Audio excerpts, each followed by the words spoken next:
Elements लिख लेते हैं, लिथियम, फिर सोडियम, फिर पोटेशियम, फिर रुबिडियम, फिर सीजियम और फ्रांसियम को तो इग्नोर कर देते हैं क्योंकि वो भैया रेडियो एक्टिव है। मतलब सीन ये है, जब आप टॉप टू बॉटम मूव कर रहे हो, टी टू बी का मतलब टॉप टू बॉटम, तो मास भी बढ़ रहा है, वॉल्यूम भी बढ़ रहा है। लेकिन सुनिए मेरी बात ध्यान से बच्चों, इस तरीके से ऑर्डर लिखना तो सही है, इस तरीके से ऑर्डर लिखना तो सही है, पर इसमें गड़बड़ है। तो यहाँ पे क्या होता है सर, यहाँ पे एटॉमिक वॉल्यूम डोमिनेट कर जाता है। कौन डोमिनेट कर जाता है सर? एटॉमिक वॉल्यूम डोमिनेट कर जाता है, जिसके कारण पोटेशियम पीछे आ जाता है।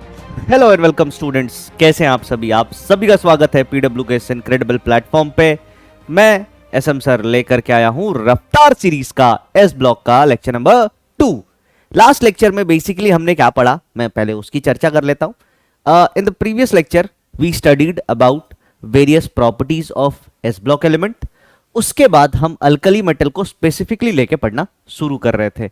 अब हम उसी से आगे कंटिन्यू करेंगे। तो आइए स्टार्ट करते, देखते आज के टॉपिक्स हमारे क्या होंगे।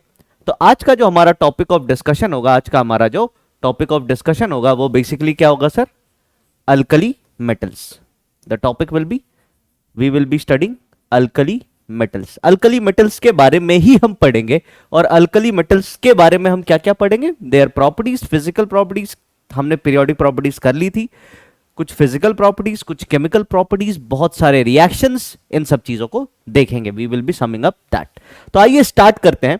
लास्ट क्लास जो बातें मैंने आपको बताई थी, let's begin with that, let's begin with that. अगर मैं आपसे कहूं लास्ट क्लास शायद मेरे को ऐसा लग रहा है कि अपन बात कर रहे थे आयनाइजेशन एंथैल्पी की। तो आयनाइजेशन एंथैल्पी देख लेना। आयनाइजेशन एंथैल्पी का ऑर्डर क्या होता है सर? लिथियम सबसे ज्यादा, फिर सोडियम, उसके बाद पोटेशियम, उसके बाद रुबिडियम। आपके कमेंट्स कुछ आए थे कि सर यहाँ पे ऑर्डर शायद उल्टा लिख दिया है, तो मैं आपको बता देता हूं। रुबिडियम के बाद सीजियम, सीजियम के बाद फ्रांसियम आता है। अगर मैं कंपेयर करूं तो ये होता है एनसीईआरटी। अगर आप देखोगे तो दिस इज 376 किलो जूल पर मोल, दिस इज 375। शायद मैंने वैल्यू तो लिखी थी पर ये ऑर्डर गलत लिख दिया था, ये ऑर्डर ऐसे उलट दिया था। कोई बात नहीं, वैल्यू लिख दिया था तो मैं ये समझता हूं कि यू आर स्मार्ट पीपल, तो आपने इसको कैच कर लिया होगा। चलिए वापस आते हैं। तो हम स्टार्ट करते हैं आज की क्लास। आज की क्लास में बेसिकली हम क्या पढ़ेंगे?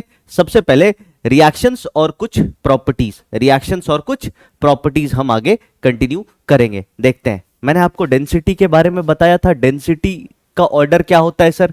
अगर हम इस ब्लॉक एलिमेंट्स की बात करें तो उनके डेंसिटी का ऑर्डर, एलिमेंट्स लिख लेते हैं, लिथियम, फिर सोडियम, फिर पोटेशियम, फिर रुबिडियम, फिर सीजियम और फ्रांसियम को तो इग्नोर कर देते हैं क्योंकि वो भैया रेडियो एक्टिव है। अब इनकी डेंसिटी का अगर ऑर्डर लिखूं तो देखिए ध्यान से, डेंसिटी जो है, देखिए ध्यान से, डेंसिटी को मैं रो लिख रहा हूं। ये किसके बराबर होता है सर? डेंसिटी होता है mass upon volume. Mass upon volume. Volume किस पे डिपेंड करेगा सर? रेडियस पे। आप कहोगे सर जब हम टॉप टू बॉटम जा रहे हैं रेडियस बढ़ रहा है, मतलब एटॉमिक वॉल्यूम बढ़ेगा। और सर जब हम टॉप टू बॉटम जा रहे हैं तो मास भी बढ़ रहा है। मतलब सीन ये है, जब आप टॉप टू बॉटम मूव कर रहे हो, टी टू बी का मतलब टॉप टू बॉटम, तो मास भी बढ़ रहा है, वॉल्यूम भी बढ़ रहा है। सर मास बढ़ना डेंसिटी बढ़ाएगा, वॉल्यूम बढ़ना डेंसिटी कम करेगा। तो एक्चुअल में क्या होना चाहिए? क्या डेंसिटी बराबर रहेगी, कैसी रहेगी, क्या रहेगी? तो ध्यान से देखिए, इसमें जो है होता क्या है कि मास वाला फैक्टर इज डोमिनेंट। मास वाला फैक्टर डोमिनेंट होता है और मास वाले फैक्टर को डोमिनेंट होने के कारण आप ऑर्डर इस तरीके से लिखोगे। लेकिन सुनिए मेरी बात ध्यान से बच्चों, इस तरीके से ऑर्डर लिखना तो सही है, पर इसमें गड़बड़ है। यहां पे एक एक्सेप्शन आता है, और एक्सेप्शन आता है पोटेशियम और सोडियम के अंदर। पोटेशियम और सोडियम की अगर मैं बात करूं तो आप पाएंगे कि सर पोटेशियम की डेंसिटी सोडियम से कम होती है। अब आपके मन में एक सवाल आएगा, ऐसा क्यों होता है सर? तो इसी के लिए मैंने ये सारा रीजन आपको समझाया। देखो, जहां मास डोमिनेट किया, जहां मास का इंक्रीमेंट डोमिनेट कर गया, वहां डेंसिटी बढ़ गई, और जहां वॉल्यूम का इंक्रीमेंट डोमिनेट किया, वहां डेंसिटी घट गई। तो यहां पे क्या होता है सर? यहां पे एटॉमिक वॉल्यूम डोमिनेट कर जाता है। कौन डोमिनेट कर जाता है सर? एटॉमिक वॉल्यूम डोमिनेट कर जाता है, जिसके कारण पोटेशियम पीछे आ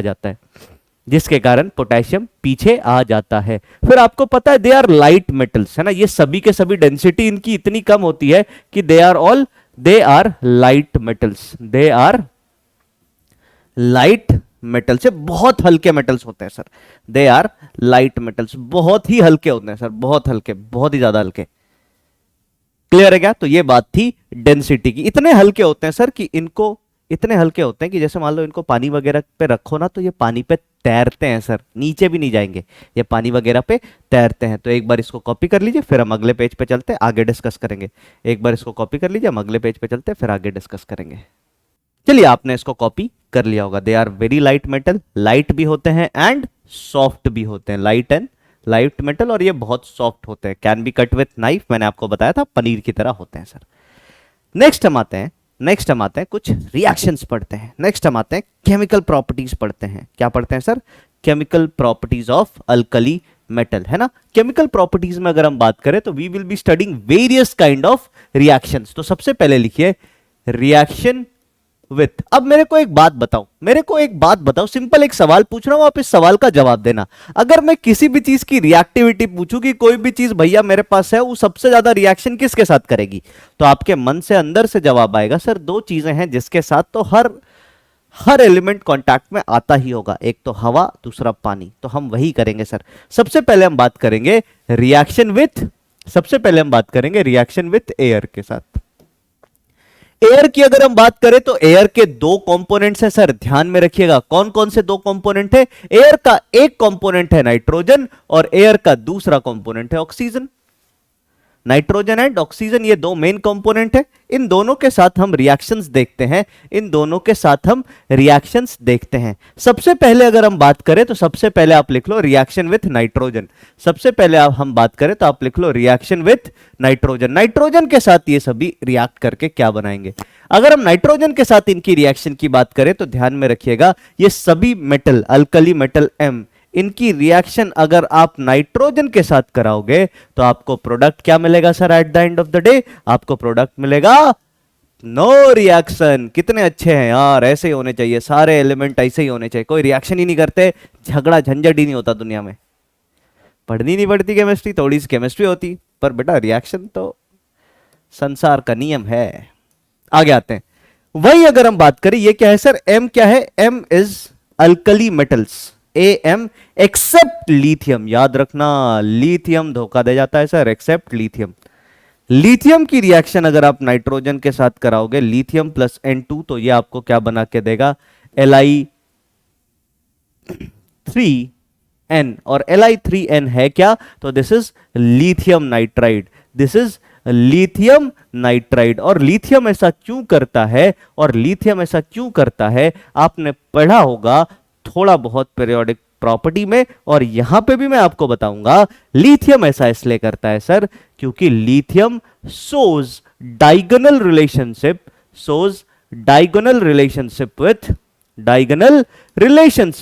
with किसके साथ सर? तो it shows diagonal relationship with magnesium के साथ ये डायगोनल रिलेशनशिप दिखाता है। डायगोनल रिलेशनशिप क्या होता है, थोड़ा सा इसकी बात कर लेते हैं, हल्का फुल्का। डायगोनल रिलेशनशिप की बात करूं तो पीरियोडिक टेबल में लिथियम बना लो, लिथियम के बाद बेरिलियम बना लो, बेरिलियम के बाद बोरोन लिख लो, फिर बेरिलियम के नीचे मैग्नीशियम आता है, बोरोन के नीचे एल्यूमिनियम आता है, और इसके नीचे सिलिकॉन आता है। अब मैं आपसे जो सवाल पूछ रहा हूं ना, उसको कमेंट में लिखना, उसका आंसर कमेंट में चाहिए मुझे। सवाल यह है कि सर हम लिथियम से बेरिलियम में जाएंगे तो साइज बढ़ेगा या घटेगा? तो आप बोलोगे सर लिथियम से बेरिलियम पे जाने से साइज घटेगा। सर इधर से इधर गए, साइज कम हो गया। फिर बेरिलियम से मैग्नीशियम पे आएंगे, डाउन द ग्रुप आएंगे तो साइज बढ़ जाएगा। तो चांसेस नहीं है कि इन दोनों का साइज लगभग आसपास हो, बराबर तो नहीं होगा, ये मैं मानता हूं। जितना बढ़ेगा उतना नहीं घटेगा, जितना घटेगा उतना नहीं बढ़ेगा, पर लगभग तो बराबर होंगे। सेम इसके साथ भी। अगर केवल ऐसा मत सोचो, आप आयनाइजेशन एंथैल्पी से भी सोच सकते हो। हम बात करें कि सर लिथियम से बेरिलियम पे गया तो IE बढ़ा, और इधर से इधर नीचे आए तो IE घटा, तो लगभग बराबर। तो इसको हम कहते हैं डायगोनल रिलेशनशिप, कि भैया इसकी प्रॉपर्टी इसके जैसी, इसकी प्रॉपर्टी इसके जैसी, इसकी प्रॉपर्टी इसके जैसी होती है। This is the diagonal relationship in our periodic table. और केवल इतने ही डायगोनल रिलेशनशिप के एलिमेंट है, ऐसा नहीं कि सबको डायगोनली रिलेट कर देना, सब डायगोनली रिलेट नहीं होते हैं। तो लिथियम नाइट्राइड बनाएगा, लेकिन बाकी अल्कली मेटल नाइट्रोजन के साथ कोई भी रिएक्शन आपको करके नहीं देंगे। That was an interesting part. अब हम रिएक्शन विथ ऑक्सीजन की बात कर लेते हैं। अब हम बात किसकी करते हैं सर? अब हम बात करते हैं किसकी? बी पार्ट में, reaction with oxygen. B part की अगर हम बात करें तो रिएक्शन विथ ऑक्सीजन, ऑक्सीजन के साथ इनकी रिएक्शन कैसे होगी तो सुनिएगा ध्यान से। सबसे पहले मैं लिमिटिंग अमाउंट में ऑक्सीजन लूंगा, लिमिटिंग अमाउंट का मतलब कम अमाउंट में एयर, मतलब कम अमाउंट में ऑक्सीजन, और फिर हम ऑक्सीजन को एक्सेस में लेकर के रिएक्शन कराएंगे। क्यों मैं कम अमाउंट में ले रहा हूं, क्योंकि जेई सवाल पूछती है ऐसे कि in limited amount of oxygen alkali metal forms क्या बनाएगा, तो ध्यान से सुनिएगा। सबसे पहले वन में मैंने क्या लिया, with limited oxygen, with limited oxygen, oxygen हमारे पास क्या है भैया, लिमिटेड ऑक्सीजन, ऑक्सीजन हमारे पास लिमिटेड है, और लिमिटेड ऑक्सीजन के साथ, और लिमिटेड ऑक्सीजन के साथ सभी के सभी alkali metal, M, M stands for all alkali metal, मैंने कुछ नहीं लिखा, इसका मतलब ऑल एम भी लिख देता हूं, चलो ऑल अल्कली मेटल, सभी अल्कली मेटल पानी के साथ तो ताबड़तोड़ तरीके से रिएक्ट करेंगे भैया, होते ही रिएक्टिव है ना, या पानी के साथ नहीं, सॉरी ऑक्सीजन के साथ ताबड़तोड़ तरीके से रिएक्ट करेंगे, और ऑक्सीजन के साथ रिएक्ट करके ये क्या बना के देंगे सर आपको, ये आपको ऑक्साइड्स बना के देंगे, क्या बना के देंगे, दे फॉर्म देयर ऑक्साइड्स, क्या बनाएंगे सर, ये ऑक्साइड्स है, ऑक्साइड का मतलब ऑक्सीजन पे oxidation state 2-, this is oxide, ठीक है। ये तो हो गया लिमिटेड ऑक्सीजन में सभी ऑक्साइड बनाएंगे सर, कोई सा भी अल्कली मेटल हो, पूछना ही नहीं है सर, सीजियम ऑक्साइड बनाएगा, बेरिलियम, बेरिलियम तो नहीं सॉरी, सोडियम ऑक्साइड बनाएगा, पोटेशियम ऑक्साइड बनाएगा, रुबिडियम ऑक्साइड बनाएगा, सभी ऑक्साइड बनाएंगे सर। और फिर मैं एक लाइन रिपीट कर दूं, फ्रांसियम रेडियो एक्टिव है, हम उसको दूर से ही नमस्ते कर देंगे कि नहीं भैया हमारे गांव में आपकी एंट्री ना है। फिर आते हैं दूसरे पे, दूसरे पॉइंट पे चलते हैं सर, हम क्या करेंगे, with access of oxygen, with access of oxygen मतलब भर भर के ऑक्सीजन लिया, ऑक्सीजन भर भर के लिया, विथ एक्सेस ऑफ ऑक्सीजन की अगर हम बात करें, विथ एक्सेस ऑफ ऑक्सीजन मतलब ऑक्सीजन अगर अधिकता में है, आधिक्य में है, एक्सेस में है, तो क्या होगा देखिए। तो अगर हम बात करें किसकी, लिथियम की, लिथियम ऑक्सीजन के साथ रिएक्ट करेगा और आपको बना के देगा Li2O, जो मैं लिख रहा हूं प्रोडक्ट, ध्यान से सुनिएगा, जो प्रोडक्ट मैं लिख रहा हूं that is our major product, जो प्रोडक्ट मैं लिख रहा हूं that is our major product, ये बात याद रखिएगा, जो प्रोडक्ट मैं लिख रहा हूं ये हमारा मेजर प्रोडक्ट है सर। तो लिथियम बनाएगा ऑक्साइड। सोडियम की रिएक्शन अगर आप कराओगे, सोडियम की रिएक्शन अगर आप ऑक्सीजन के साथ कराओगे और अस्योर दैट की ऑक्सीजन एक्सेस में है, तो ये आपको क्या बना के देगा सर, ये अपना परऑक्साइड बना के देगा, क्या बना के देगा, परऑक्साइड बना के देगा। और बाकी पोटेशियम, रुबिडियम, सीजियम की रिएक्शन अगर आप कराओगे, M प्लस ऑक्सीजन, जहां पे M क्या है सर बताते हैं, ये आपको MO2 या इसको MO2 भी बोल सकते हो ना, बना के देगा। MO2 का मतलब क्या है, MO2 का मतलब M क्या है सर, यहाँ पे M है पोटेशियम, रुबिडियम और सीजियम, तो ये क्या बना के दे रहा है सर, इसकी बात करें तो यो क्या है भैया, ये है ऑक्साइड, ये क्या है लाला, ये है परऑक्साइड, और ये क्या है भैया, तो आप बोलोगे ये है सुपर ऑक्साइड, ये है सुपर ऑक्साइड। मतलब पहला वाला एलिमेंट का मेन प्रोडक्ट जो है, मेन प्रोडक्ट सर, जैसे मान लो किसी दुकान पे गए, किसी है ना खाने पीने वाले दुकान पे गए, रेस्टोरेंट में, तो बोलते हो ना भैया आपका स्पेशल क्या है, तो वही, तो इसका स्पेशल क्या है ऑक्साइड, इसका स्पेशल क्या है परऑक्साइड, इसका स्पेशल क्या है सुपर ऑक्साइड।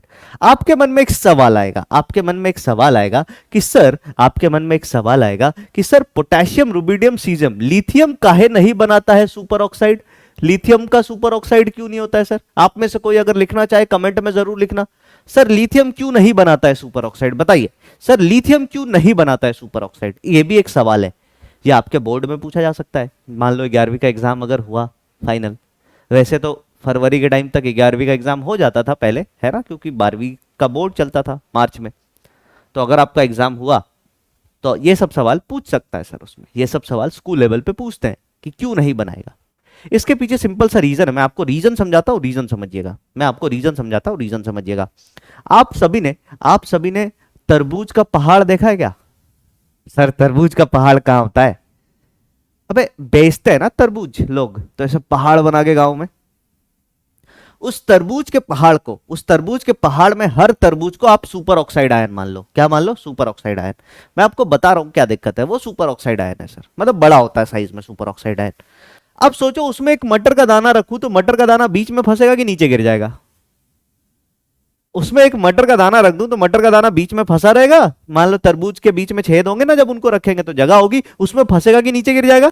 आप बोलोगे सर नीचे गिर जाएगा। वैसा ही लिथियम के साथ भी होता है। लिथियम बेचारा चाहे बिना सुपर ऑक्साइड बनाना, लिथियम बेचारा चाहे बिना सुपर ऑक्साइड बनाना, तो जैसे ही सुपर ऑक्साइड मतलब तरबूज, अब जो मेटल्स होते हैं ना वो कहां पे जाते हैं समझना। ये 12वीं क्लास की एक बात बता रहा हूं तुम्हें, समझाओ बहुत आसान तरीके से रहो तो तुम समझ जाओगे। इसको बोलते हैं जैसे तरबूज रखा बहुत सारा, तो तरबूज में जगह होगी थोड़ी थोड़ी थोड़ी थोड़ी थोड़ी। ऐसा थोड़ी कि तरबूज एक दूसरे को ऐसे ढक लेंगे कि कहीं कोई जगह बचेगी नहीं। जगह तो बचेगी ना मेरे भाई। उस जगह को हम क्या बोलते हैं? वॉइड कहते हैं, वॉइड्स। उन वॉइड्स में कटायन जाता है, तब बनता है ionic compound in general.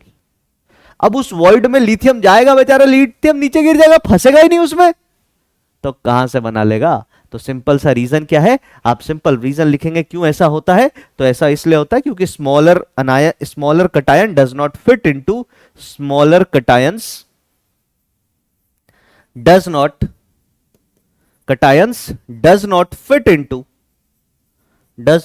fit into O2 negative के लैटिस में, O2 नेगेटिव के लैटिस में। कॉपी कर लो इसको, फिर हम आगे बात करते हैं। कॉपी कर लो इसको, मैं एक बारी साइड हो जाता हूं, आप इसको कॉपी कर ले, फिर हम आगे डिस्कस करते हैं। ठीक है भाई, तो आपने कॉपी किया होगा और आप समझ गए होगे, कॉन्सेप्ट समझे क्या, कि तरबूज के पहाड़ में मटर नहीं टिकता, गिर जाएगा सर नीचे, सीधी सी बात है। उसी में सोचो तरबूज का पहाड़ बना हुआ है, उसी में सोचो तरबूज का पहाड़ बना हुआ है और तुमने क्या किया सर, तुमने क्या किया, संतरा होता है ना, संतरा रखा, तो चांसेस है कि संतरा उसमें फिट हो जाए, है ना। संतरा उसके द्वारा बनाए गए वर्ड्स में फिट हो जाए। ये नॉर्मल लॉजिक है सर, ये लॉजिकल बातें हैं, ये आप खुद सोच सकते हो। इनकी अगर हम बातें करें तो मैं यहीं पे इसको एंड नहीं करूंगा, मैं कुछ और बातें बताऊंगा। ऑक्साइड्स की हम बात करें, क्योंकि जेईई मेंस में बहुत सारे सवाल इस पे आते हैं। ऑक्साइड्स की हम बात करें तो ऑक्साइड्स कैसे होते हैं सर, इनके ऑक्साइड्स कैसे होते हैं, तो आप पाएंगे कि ऑल ऑक्साइड्स आर, मतलब अल्कली मेटल के जो ऑक्साइड्स होते हैं वो सभी डायामैग्नेटिक नेचर के होंगे। किस नेचर के होंगे सर? डायामैग्नेटिक नेचर के, डायामैग्नेटिक नेचर के। फिर अगर हम पेरोक्साइड्स की बात करें, तो पेरोक्साइड्स भी कैसे होंगे सर? डायामैग्नेटिक नेचर के। पेरोक्साइड भी कैसे होंगे? डायामैग्नेटिक नेचर के। और अगर हम सुपर ऑक्साइड की बात करें तो सुपर ऑक्साइड कैसा होता है सर? सुपर ऑक्साइड पैरामैग्नेटिक होता है। पैरामैग्नेटिक और डायामैग्नेटिक का मतलब अंतर सिर्फ इतना है कि अगर कोई चीज वीकली अट्रैक्ट होती है मैग्नेटिक फील्ड में, that is paramagnetic. Magnetic field से जिसको प्यार है उसको पैरामैग्नेटिक बोल देते हैं, और जिसको नहीं है उसको डायामैग्नेटिक बोल देते हैं। ठीक है, तो ये सुपर ऑक्साइड्स पैरामैग्नेटिक होते हैं। इन जनरल आपको यह भी देखने को मिलेगा कि super oxides are coloured. Super oxide कैसे होते हैं सर? कलर्ड होते हैं। क्यों कलर्ड होते हैं? Why super oxides are coloured? Super oxide के कलर्ड होने का सिंपल सा रीजन है, सिंपल सा फंडा है। क्या सर? MOT। इसके कलर को हम MOT से एक्सप्लेन करते हैं, और हम कहते हैं होमोलूमो इलेक्ट्रॉन ट्रांजिशन की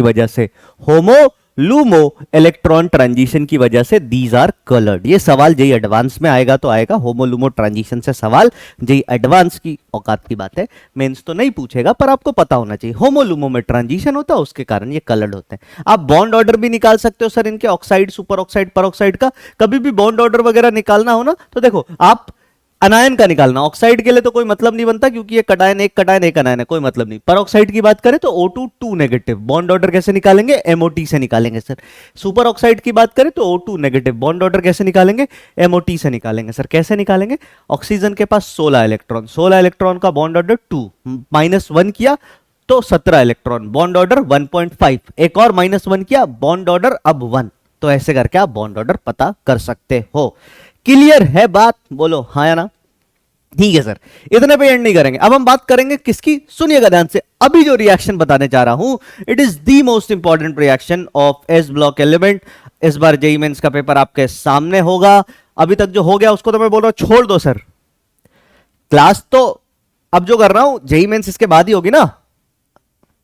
तो जेईई मेंस का पेपर आपके सामने होगा इस साल का, उठा के देखना, कोई ना कोई सवाल इसमें से जरूर होगा। जो 3 रिएक्शन लिखाऊंगा, इन 3 रिएक्शन से रिलेटेड एक सवाल आपको, एक क्या मैं तो कहता हूं 4-5 सवाल आपको देखने को मिलेंगे थ्रू आउट जेईई मेन की पूरी सीरीज में। क्या है? That is hydrolysis of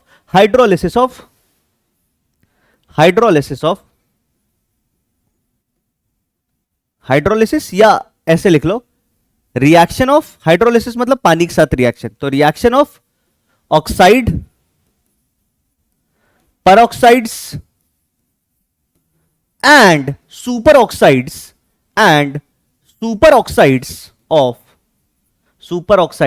of reaction of oxide, peroxide and superoxides of किसके superoxide सर? Alkali metal. किसके superoxide सर? अल्कली मेटल्स के। अल्कली मेटल की हम बात कर रहे हैं। विथ वाटर पानी में जाने के बाद यो क्या करेंगे? पानी में जाने के बाद ये क्या करेंगे? ध्यान से देखिएगा सर, ध्यान से इत्मीनान से देखिएगा। सबसे पहले मैं ऑक्साइड लिखता हूं, ऑक्साइड की बात करें, फिर हम क्या लिखेंगे सर? परऑक्साइड। मैं किसी एलिमेंट का नहीं लिखूंगा, अब 2 ऑप्शन है, एक तो M लेके कर ले और एक किसी एलिमेंट का ऑक्साइड लेके कर ले। मेरे हिसाब से आपको ज्यादा प्रेफरेबल, ज्यादा अच्छे से समझ में किसी एलिमेंट का एग्जांपल लेके करेंगे तो आएगा, तो हम एग्जांपल ले लेके ही कर लेंगे। और तीसरा जो होगा वो क्या होगा सर? Super oxide. ठीक है, एग्जांपल ले लेते हैं। जैसे ऑक्साइड का एग्जांपल मान लो ले लिया K2O, ऑक्साइड का एग्जांपल ले लिया K2O, ये पोटेशियम ऑक्साइड है। ठीक है, परऑक्साइड का एग्जांपल ले लिया, मान लो K2O2 ही ले ले, इसी का एग्जांपल लेके कर लेते हैं। और सुपर ऑक्साइड का एग्जांपल ले लिया KO2। तो ये तीनों हो गए। इसकी रिएक्शन पानी के साथ करवाएंगे, इसकी रिएक्शन पानी के साथ करवाएंगे, इसकी रिएक्शन पानी के साथ करवाएंगे, तीनों की रिएक्शन पानी के साथ करवाएंगे। क्या क्या प्रोडक्ट बनेगा? That is very important. और इसमें से कुछ प्रोडक्ट तो इतने इंपॉर्टेंट है which are used, widely used in various practical life experiences, जो आप जानते होंगे, मैं आपको बताऊंगा तो you will get into that. सबसे पहले वाली की रिएक्शन करें तो आपको पता है सर ये बेसिक ऑक्साइड है। बेसिक ऑक्साइड को पानी में डालेंगे, बेसिक ऑक्साइड को जैसे ही पानी में डालेंगे वो क्या बना लेगा? बेस बना लेगा। तो सिंपल ये आपको क्या बना के देगा सर? ये आपको KOH बना के देगा।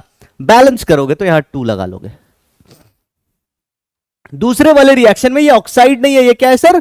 परऑक्साइड है। परऑक्साइड है तो यहां पे क्या होगा? पानी का, आप ऐसे कर सकते हो, देखो पानी का OH माइनस इसके साथ और पानी का H प्लस परऑक्साइड आयन के साथ। तो ये आपको बना के देगा KOH और साथ में ये आपको बना के देगा KOH और साथ में H2O2 और साथ में H2O2।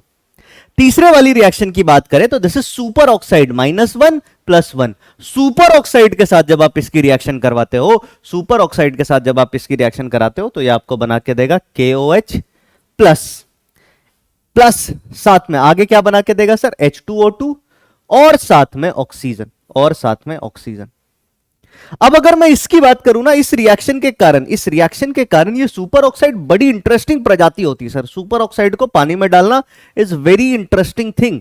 क्यों पता है? इसी के कारण सुपर ऑक्साइड को हम इस्तेमाल करते हैं एज एयर प्यूरिफायर। कहां पे इस्तेमाल करते हैं सर? As air purifier. और कहां पे इस्तेमाल करते हैं सर? और इसका यूज सबमरीन्स में भी किया जाता है। कहां पे? सबमरीन्स में। देखते हैं सबमरीन में कैसे किया जाता है। सबमरीन अगर पानी के अंदर है तो चांसेस है देयर आर कि वो 2 महीने, 3 महीने, 4 महीने पानी के अंदर रहे। आपको पता है सबमरीन में कोई लीकेज नहीं हो सकता, नहीं तो पानी अंदर, जब आप यार समुद्र के अंदर मान लो 1000 फीट के नीचे हो, 1000 फीट, 500 फीट, तो बहुत ज्यादा प्रेशर आपके ऊपर लग रहा है। MgH के बराबर का प्रेशर आपका बढ़ चुका है पानी के नीचे, हाँ या ना? MgH नहीं सर, रो GH के बराबर का प्रेशर बढ़ चुका है। पानी में नीचे जाते तो रो GH, जो कि H हाइट है, रो डेंसिटी ऑफ लिक्विड है ना, और G acceleration due to gravity, उतना प्रेशर बढ़ते जाता है तुम जितना नीचे जाओ। तो रो GH का प्रेशर के बराबर का प्रेशर बढ़ गया। अगर छोटा सा भी होल है तो उसमें बहुत प्रेशर से पानी अंदर आना शुरू होगा, और क्योंकि बहुत प्रेशर से पानी अंदर आना शुरू होगा तो you can not left a single hole, आप छोटा सा भी छेद नहीं छोड़ सकते। तो प्रॉब्लम यहां पे क्या होता है कि सबमरीन में मान लो 40-50 लोग हैं। अब सर 40-50 लोग हैं तो 40-50 लोगों को कंटिन्यूअस ऑक्सीजन चाहिए, पहली बात। 40-50 लोग कंटिन्यूअस कार्बन डाइऑक्साइड छोड़ेंगे, दूसरी बात।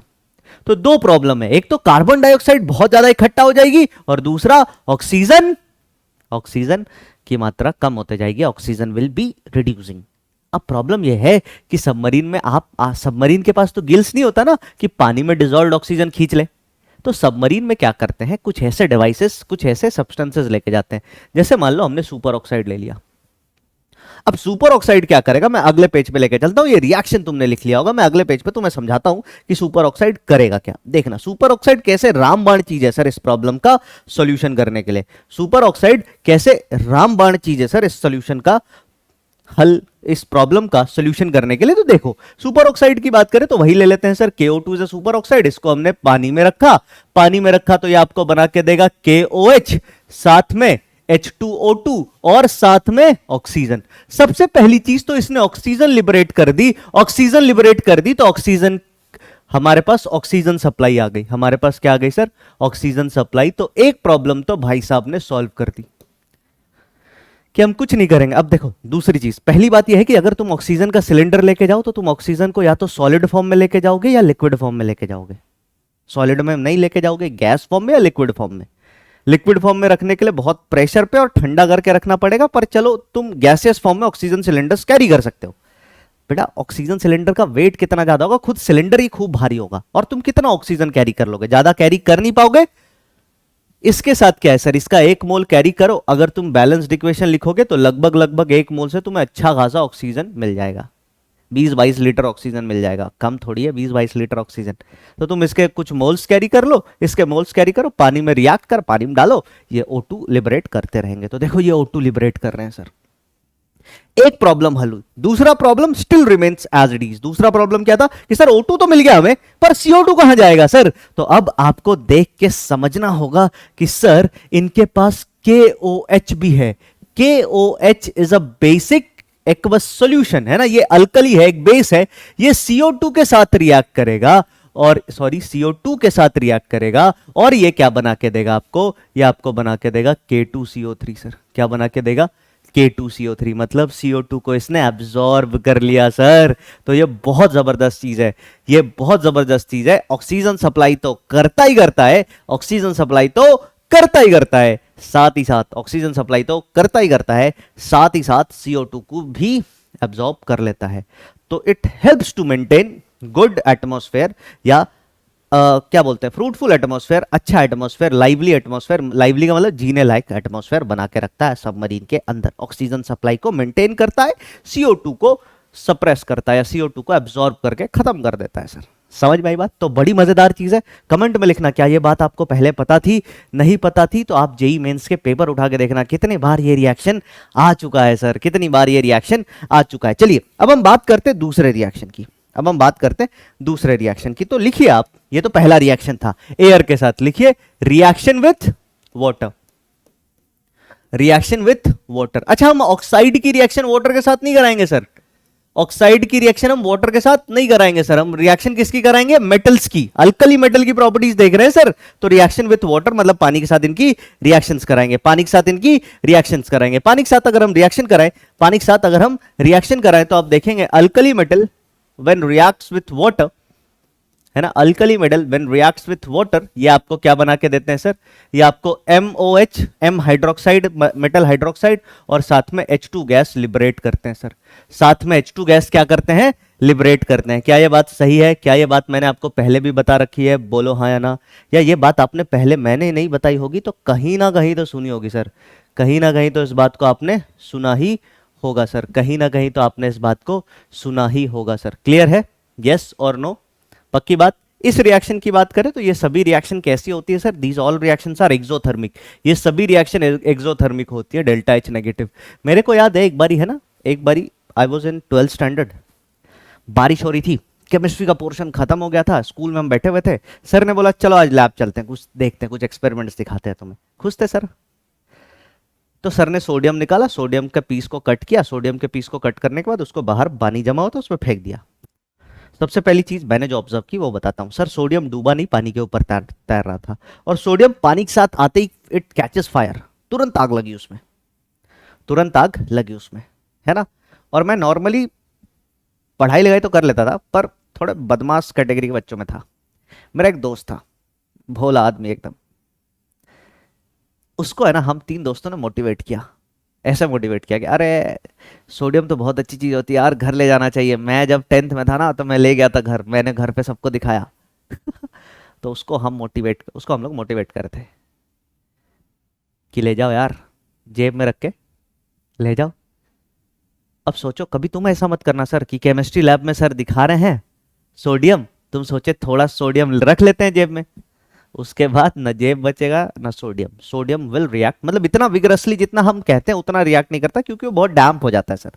केरोसिन वगैरह में रह के ना सोडियम ठंडा पड़ जाता है, पर वो रिएक्ट कर जाएगा। उसको आप फेंकोगे बाहर, थोड़ी देर में इट विल कैच फायर। और ये सभी रिएक्शन वाटर के साथ एक्सोथर्मिक होती है, हाईली एक्सोथर्मिक। H2 रिलीज होता है, H2 is also combustible gas, H2 भी एक कंबस्टिबल गैस है सर। ठीक है, इसकी रिएक्शन करेंगे तो ये हमें बना के देगा। कोई डाउट इसमें? बताओ।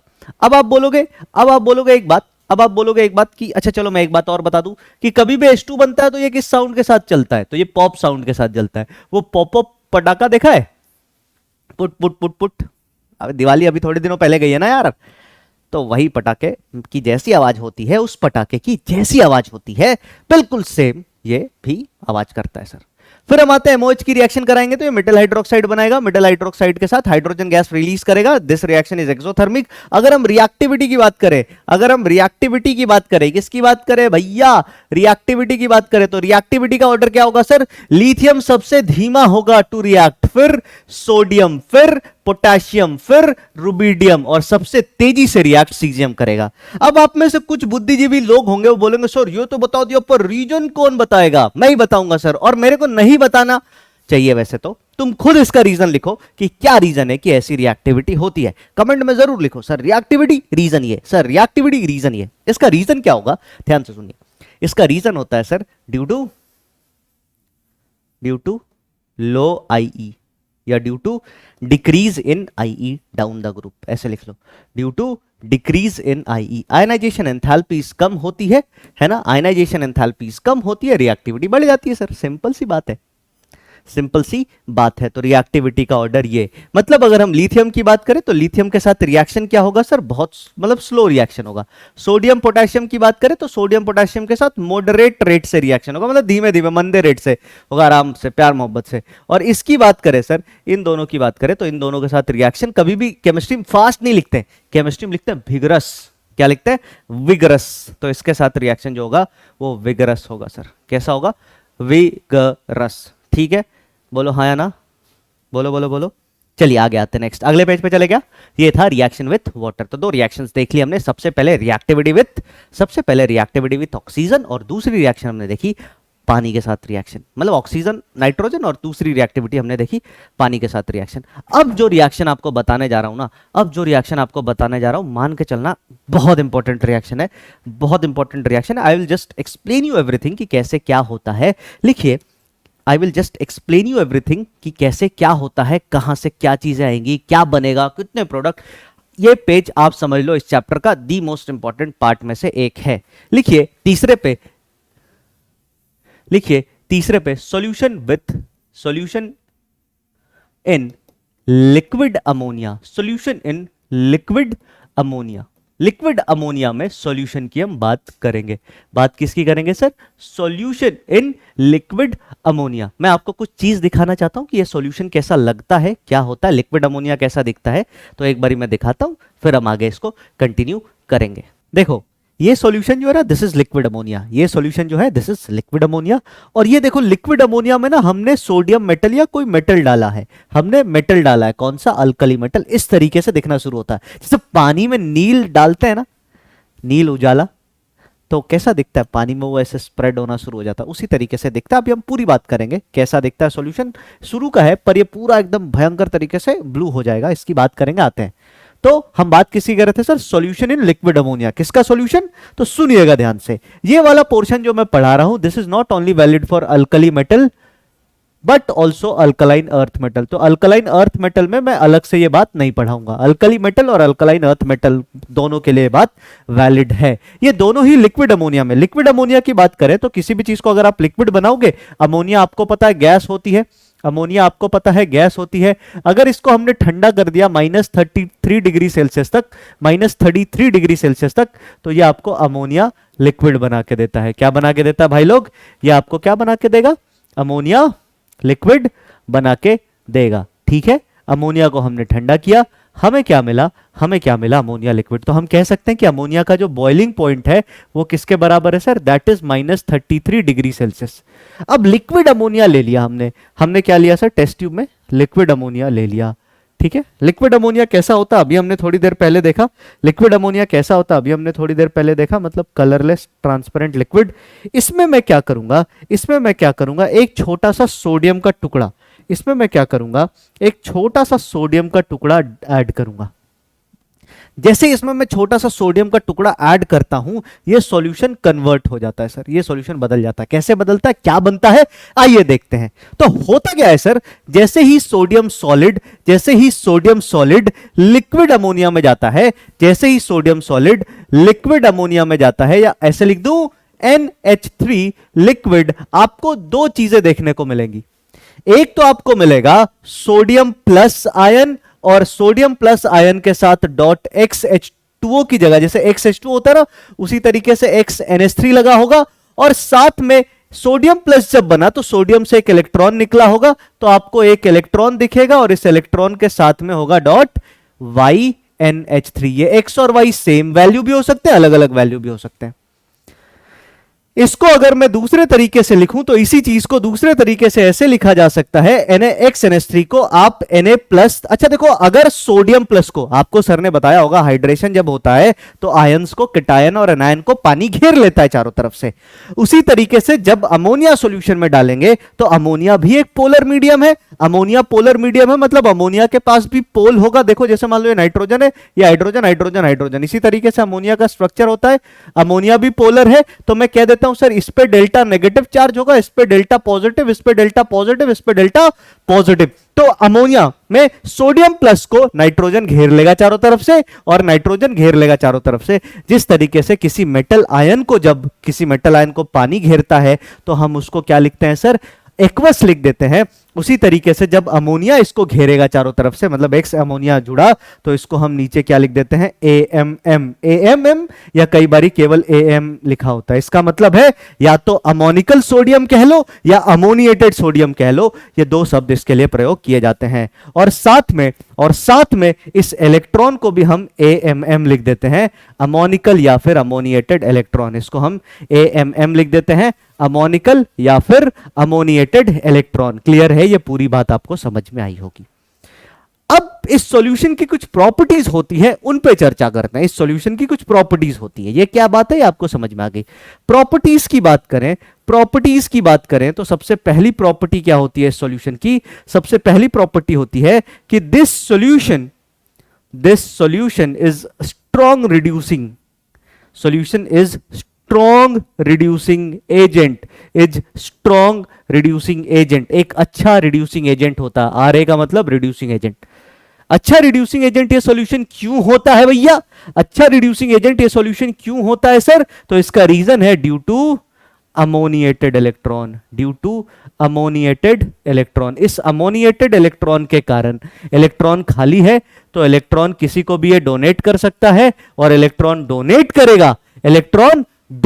करेगा तो रिड्यूसिंग एजेंट का काम करेगा। तो ये सॉल्यूशन एक अच्छा रिड्यूसिंग एजेंट होता है। अच्छा, ये जो पूरा सॉल्यूशन की चर्चा कर रहे हैं ना, प्रॉपर्टीज हम कर रहे हैं कब? जब हम डाइल्यूट सॉल्यूशन हमने बना रखा है। कैसा सॉल्यूशन बना रखा है? Dilute solution.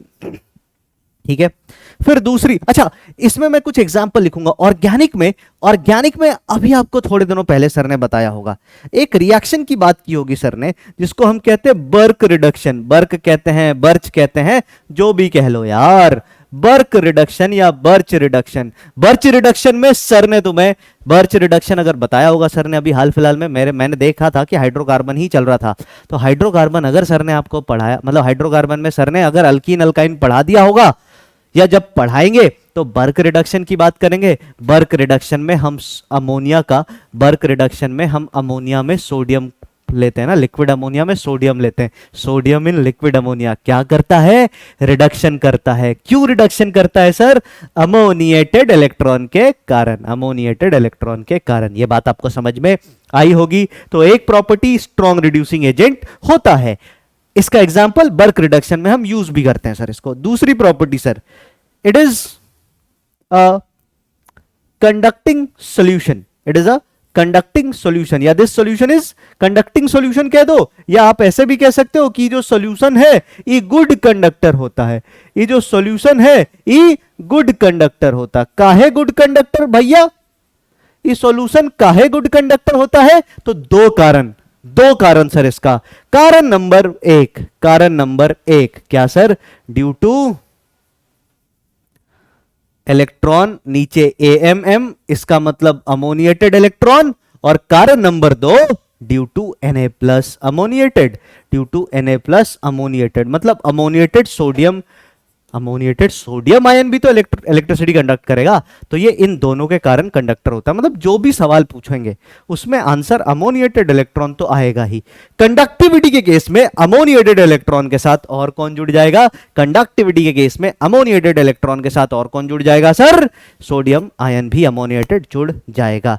फिर इस सॉल्यूशन की एक प्रॉपर्टी की और बात करें तो आगे देखो, अगले पेज पे लिख दूं क्या, अगले पेज पे ले चले, चलिए अगले पेज पे तो 4-2 है इन दोनों का, 4-2 के बाद वाले पेज पे चलते हैं, या 4-2 साइड करके लिखते हैं ना, 4-2 को कर देते हैं इधर, इस वाले 4-2 को इधर थोड़ा सा इधर कर देते हैं, फिर आगे लिखते हैं। ये सॉल्यूशन देखो है ना, तो आप तीसरी प्रॉपर्टी लिखोगे, द सॉल्यूशन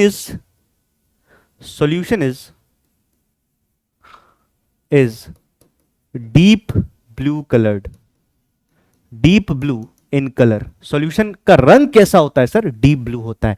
इसके पीछे रीजन क्या, इसके पीछे क्या रीजन है सर, काहे ऐसा, तो इसके पीछे भी रीजन है अमोनिएटेड इलेक्ट्रॉन, अमोनिएटेड इलेक्ट्रॉन क्यों सर, जब कोई इलेक्ट्रॉन फ्री है तो इलेक्ट्रॉन एक्साइट डीएक्साइट हो सकता है, और कलर का कारण बहुत सारे केसेस में इसी के कारण इलेक्ट्रॉन के एक्साइटेशन और डीएक्साइटेशन के कारण होता है। यह आपको हर सर ने एटॉमिक स्पेक्ट्रम में बता रखा है। तो अमोनिएटेड इलेक्ट्रॉन के कारण ये सॉल्यूशन किस कलर का होता है सर, ये सॉल्यूशन होता है डीप ब्लू कलर का। और चौथे पॉइंट की बात करें तो ये भी इंपॉर्टेंट है, solution is paramagnetic in nature, solution is paramagnetic in nature, मतलब ये सॉल्यूशन नेचर में कैसा होता है सर, पैरामैग्नेटिक नेचर का होता है। ये सॉल्यूशन कैसा होता है सर, तो this solution is paramagnetic in nature. इसके पीछे भी रीजन कौन, तो इसके पीछे भी मैंने बोला ना, सब परेशानी की जड़ क्या है, अमोनिएटेड इलेक्ट्रॉन। हर परेशानी की जड़ क्या है, अमोनिएटेड इलेक्ट्रॉन। सिंपल, सब जगह अमोनिएटेड इलेक्ट्रॉन, केवल कंडक्टिविटी में अमोनिएटेड इलेक्ट्रॉन और साथ में सोडियम आयन भी। तो ये थी डाइल्यूट सॉल्यूशन की प्रॉपर्टी, ये थी डाइल्यूट सॉल्यूशन की प्रॉपर्टी। अब अगर हम बात करते हैं, अब हम क्या करेंगे सर, इसको कॉन्सेंट्रेटेड लेंगे, है ना, ये तो डाइल्यूटेड सॉल्यूशन था। अगर हम कॉन्सेंट्रेटेड सॉल्यूशन लेंगे, अगर हम कॉन्सेंट्रेटेड सॉल्यूशन लेंगे, कैसा सॉल्यूशन लेंगे, कॉन्सेंट्रेटेड सॉल्यूशन लेंगे, तो कॉन्सेंट्रेटेड सॉल्यूशन से क्या होता है, कॉन्सेंट्रेटेड सॉल्यूशन की प्रॉपर्टीज कैसी होती है सर, मैं बताऊंगा आपको, आपको सब समझ में आएगा। देखो, अच्छा, इसका कलर डीप ब्लू का मतलब कैसा होता है मैं आपको बताता हूं। तुम सभी ने नील देखा होगा, आया नया उजाला 4 बूंदों वाला। अगर तुम डब्बे में, नील के डब्बे में नील को देखो तो वो तुम्हें ब्लू कलर का दिखता है कि ब्लैक कलर का दिखता है। आप बोलोगे सर, अगर मान लो ये नील का डब्बा है, इसमें नील भरा हुआ, तो मैं बाहर से देखूंगा तो मुझे ब्लैक दिखेगा, पर मैं इसको थोड़ा सा ऐसे ऐसे छलकाऊंगा ना, तो ऊपर की तरफ मुझे पता चलेगा, अच्छा ये ब्लैक नहीं ब्लू कलर का है। तो उसी तरीके से ये भी इतना डीप ब्लू होता है कि बाहर से कोई देखे तो ब्लैक लगेगा, पर तुम थोड़ा सा ऐसे ऐसे करोगे तो ये ऐसा। अब कॉन्सेंट्रेटेड सॉल्यूशन की बात करें तो कॉन्सेंट्रेटेड सॉल्यूशन में होता क्या है, कॉन्सेंट्रेटेड सॉल्यूशन में क्या होता है कि इलेक्ट्रॉनिक क्लस्टर बनना शुरू हो जाता है। क्लस्टर मतलब इलेक्ट्रॉन जुड़ना शुरू हो जाते हैं। क्लस्टर, अकेला इलेक्ट्रॉन कभी भी स्टेबल नहीं होगा, तो इलेक्ट्रॉन के क्लस्टर के कारण कुछ चेंजेस आती है। क्या चेंजेस आती है, सबसे पहला जो सॉल्यूशन पैरामैग्नेटिक था पहले, अब वो डायामैग्नेटिक बन जाएगा। अब वो कैसा बन जाएगा सर, डायामैग्नेटिक, पहला चेंज है ना, डायामैग्नेटिक। दूसरा पॉइंट, पहले जो सॉल्यूशन का कलर कैसा था, डीप ब्लू था, अब इसका कलर हो जाएगा ब्रोंज ब्रॉन्ज कलर हो जाएगा। ये किस कलर का हो जाएगा सर? ब्रॉन्ज कलर सॉल्यूशन हो जाएगा। अब ये किस कलर का सॉल्यूशन हो जाएगा सर? ब्रॉन्ज कलर का हो जाएगा। बाकी कंडक्टिविटी वगैरह विल बी मेंटेन्ड, बट ये दो चेंजेस आते हैं सर। सबसे पहला चेंज क्या आया सर कि ये पैरा से डाया हो गया और कलर इसका ब्रॉन्ज हो गया। ब्रॉन्ज कलर अगर तुम्हें समझ में नहीं आता है तो होली तुम सभी ने खेली होगी। होली में वो छोटे डब्बे, ट्रांसपेरेंट डब्बे में रंग नहीं आते हैं, उसको हाथ में लगा लो। एक तो ब्रॉन्ज सीधा मेडल होता है, उसको देख लो। दूसरा तुमने जो फील किया होगा, ब्रॉन्ज मेडल तो शायद तुम में से नहीं देखा होगा, स्कूल में मिला भी होगा किसी को ब्रॉन्ज मेडल, तो एल्यूमिनियम वाला ब्रॉन्ज मेडल मिला होगा, तो वहां वैसे भी नहीं पता चलता। तो तुम क्या कर लो, उस रंग को अगर तुमने हाथ पे लगाया होगा तो वो भले ही लाल रंग हो, लेकिन अगर उसका बहुत ज्यादा कंसंट्रेशन होता तो ऊपर से तुम देखोगे तो ऊपर से वो अजीब सा मेटालिक, मतलब कॉपर की तरह चमकता है, ब्रॉन्ज की तरह। अब तुम इसको रिलेट करो तो तुम समझ जाओगे, हाँ सर ऊपर से ना चमक उसमें आती है, लाल नहीं दिखता है। जब उसको डाइल्यूट करके मुंह में लगा देते हैं तब वो ऐसा दिखता है, हाँ या ना? आप सभी ने इस चीज को फील किया होगा। तो इस तरीके से ये चीजें चेंज हो जाती हैं। This is very very important, this is very very important sir. आगे बढ़े क्या? बोलो हाँ या ना। आगे बढ़े क्या? बोलो हाँ या ना। फिर हम बात करेंगे if this solution is left standing. याद रखिएगा अब मैं क्या बोल रहा हूं, if the solution is left standing. अगर इस सॉल्यूशन को मैंने बहुत देर तक छोड़ दिया, बोला तुम अमोनिएटेड इलेक्ट्रॉन हो ना, रहो, मैं क्या कुछ दूंगा ही नहीं तुम्हें रिएक्ट करने के लिए, है ना, हवन में आहुति डालूंगा ही नहीं। तो इफ द सॉल्यूशन इज, अगर जो सॉल्यूशन है is left standing for long time, छोड़ दिया सर उसको, जा पड़ा रहे। ऐसा तुम्हारे माता पिता करते होंगे तुम्हारे साथ। तुमने बोला मेरे को गियर वाली साइकिल चाहिए, मम्मी पापा ने बोला अच्छा गियर वाली साइकिल, और नहीं दिलाएंगे तो खाना नहीं खाएंगे। तो दो तरीके के पेरेंट्स होते हैं, एक होते हैं ओ मेरा बाबू खाना नहीं खाएगा, अरे नहीं नहीं नहीं नहीं नहीं। एक होते हैं एकदम टिपिकल पेरेंट्स, बोलेंगे खाना नहीं खाएगा, दिख मत जाइयो डाइनिंग टेबल पे। जब तक माफी मांग नहीं लेगा तब तक डाइनिंग टेबल पर नजर नहीं आना चाहिए। क्या करोगे तुम? एक दिन खाना नहीं खाओगे, फिर रात में जब सब सो रहा होगा तो फ्रिज में देखोगे कहीं चावल उवल बचा होगा या नहीं। और तुम्हारी माता जी इतनी प्यारी होती कि उन्होंने जानबूझ के खाना रखा होगा, खुद कम खा के भी रखा होगा कि नहीं यार उस उठेगा रात में, अपने ईगो को सेटिस्फाई करने के लिए सबके सामने नहीं खाएगा, छुप के खाएगा, तो रखा होगा वहां पे। ऐसा होता है ना। पर पिताजी मत खाओ यार, जाओ, तो वही किया इसको, मत रिएक्ट करो, कराएंगे नहीं किसी से रिएक्ट, जो मर्जी कर लो। इस केस में आपको क्या देखने को मिलेगा? इस केस में आपको देखने को मिलेगा रिएक्शन होती है, और उस रिएक्शन को बड़े ही ध्यान से देखिए। मैं लिख रहा हूं Na+ जो अमोनिएटेड है, Na+ जो अमोनिएटेड है सर, AMM लिख दूं। Na+ जो अमोनिएटेड है मतलब इसको अमोनिया ने घेरा है। इलेक्ट्रॉन ये भी अमोनिएटेड है, इसको अमोनिया ने घेरा है। अब होता क्या है, मैं साइड में रिएक्शन लिखता हूं तुम्हें आइडिया लगे। होता क्या है सर, ये जो अमोनिया है ना, इस तरीके से नाइट्रोजन हाइड्रोजन हाइड्रोजन हाइड्रोजन और एक इलेक्ट्रॉन, ये वाला इलेक्ट्रॉन को अमोनिया अपनी तरफ ले लेता है, और ये इलेक्ट्रॉन इसके साथ जाके ये दोनों मिलके नेसेंट हाइड्रोजन, नवजात हाइड्रोजन, छोटा बच्चा, बेबी हाइड्रोजन बना देते हैं। क्या बना देते हैं? बेबी हाइड्रोजन बना देते हैं। क्लियर है क्या? तो इन्होंने क्या किया, बेबी हाइड्रोजन बनाया। बेबी हाइड्रोजन, नेसेंट हाइड्रोजन मतलब एकदम जन्मा है बेचारा अभी, और थोड़ी देर ही रहेगा, उसके बाद फिर वो मॉलिक्यूलर हाइड्रोजन बना लेगा, H2 बना लेगा। तो this is always formed in intermediate. अभी आपको सर ने बात भी की होगी इससे रिलेटेड, कब? हाइड्रोजन चैप्टर में। बिल्कुल सही पकड़े हैं सर। तो ये क्या करेगा सर, यहां से बन गया देखो NH2-, ये बन गया NH2- और एक नेसेंट हाइड्रोजन। नेसेंट हाइड्रोजन कभी अकेला रहता नहीं है, नेसेंट हाइड्रोजन को हम बबल हाइड्रोजन भी कहते हैं, हम बेबी हाइड्रोजन भी कहते हैं। मैंने सुना है कि बेबी बोलने पर तुम लोग बवाल काट देते हो, पर ये बेबी हाइड्रोजन है सर। ठीक है, आगे आते हैं। तो यहां पे ये क्या बनाएगा सर, ये NaNH2 बनाएगा। NaNH2 को हम क्या बोलते हैं? Sodium amide. क्या बोलते हैं? Sodium amide. NaNH2 को हम क्या बोलते हैं? Sodium amide. ठीक है, और साथ में ये जो अकेला इलेक्ट्रॉन है ये क्या बना देता है? H2। सिंपल है सर, बहुत सिंपल चीजें हैं, समझ आएगी। तो तुरंत रिएक्शन लिखोगे। तो ये फाइनल रिएक्शन है सर, अगर छोड़ दिया तो सोडियम अमाइड बन जाता है, कई बार इसको सोडामाइड भी बोल देते हैं। कुछ कुछ रिएक्शंस आगे पढ़ोगे जहां पे सोडामाइड रिएजेंट का यूज होगा।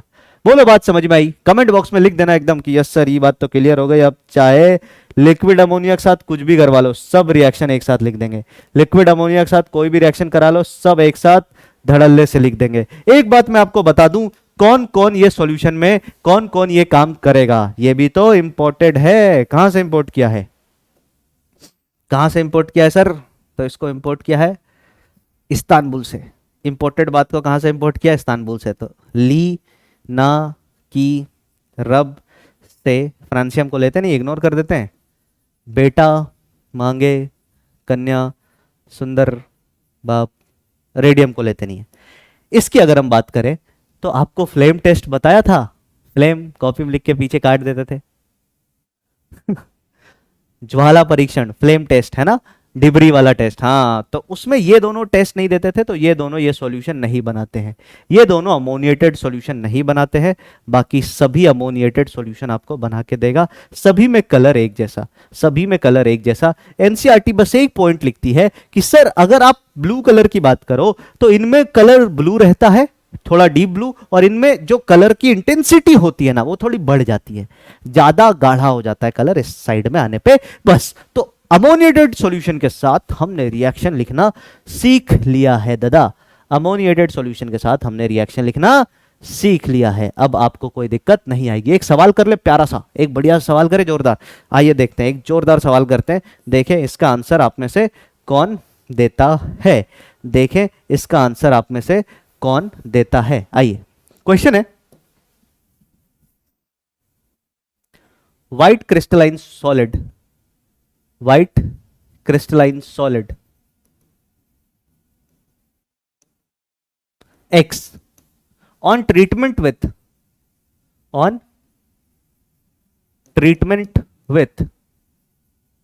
white crystalline solid on treatment with water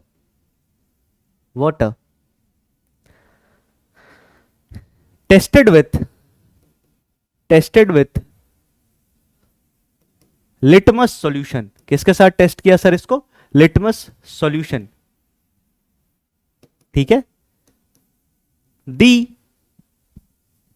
solid X which can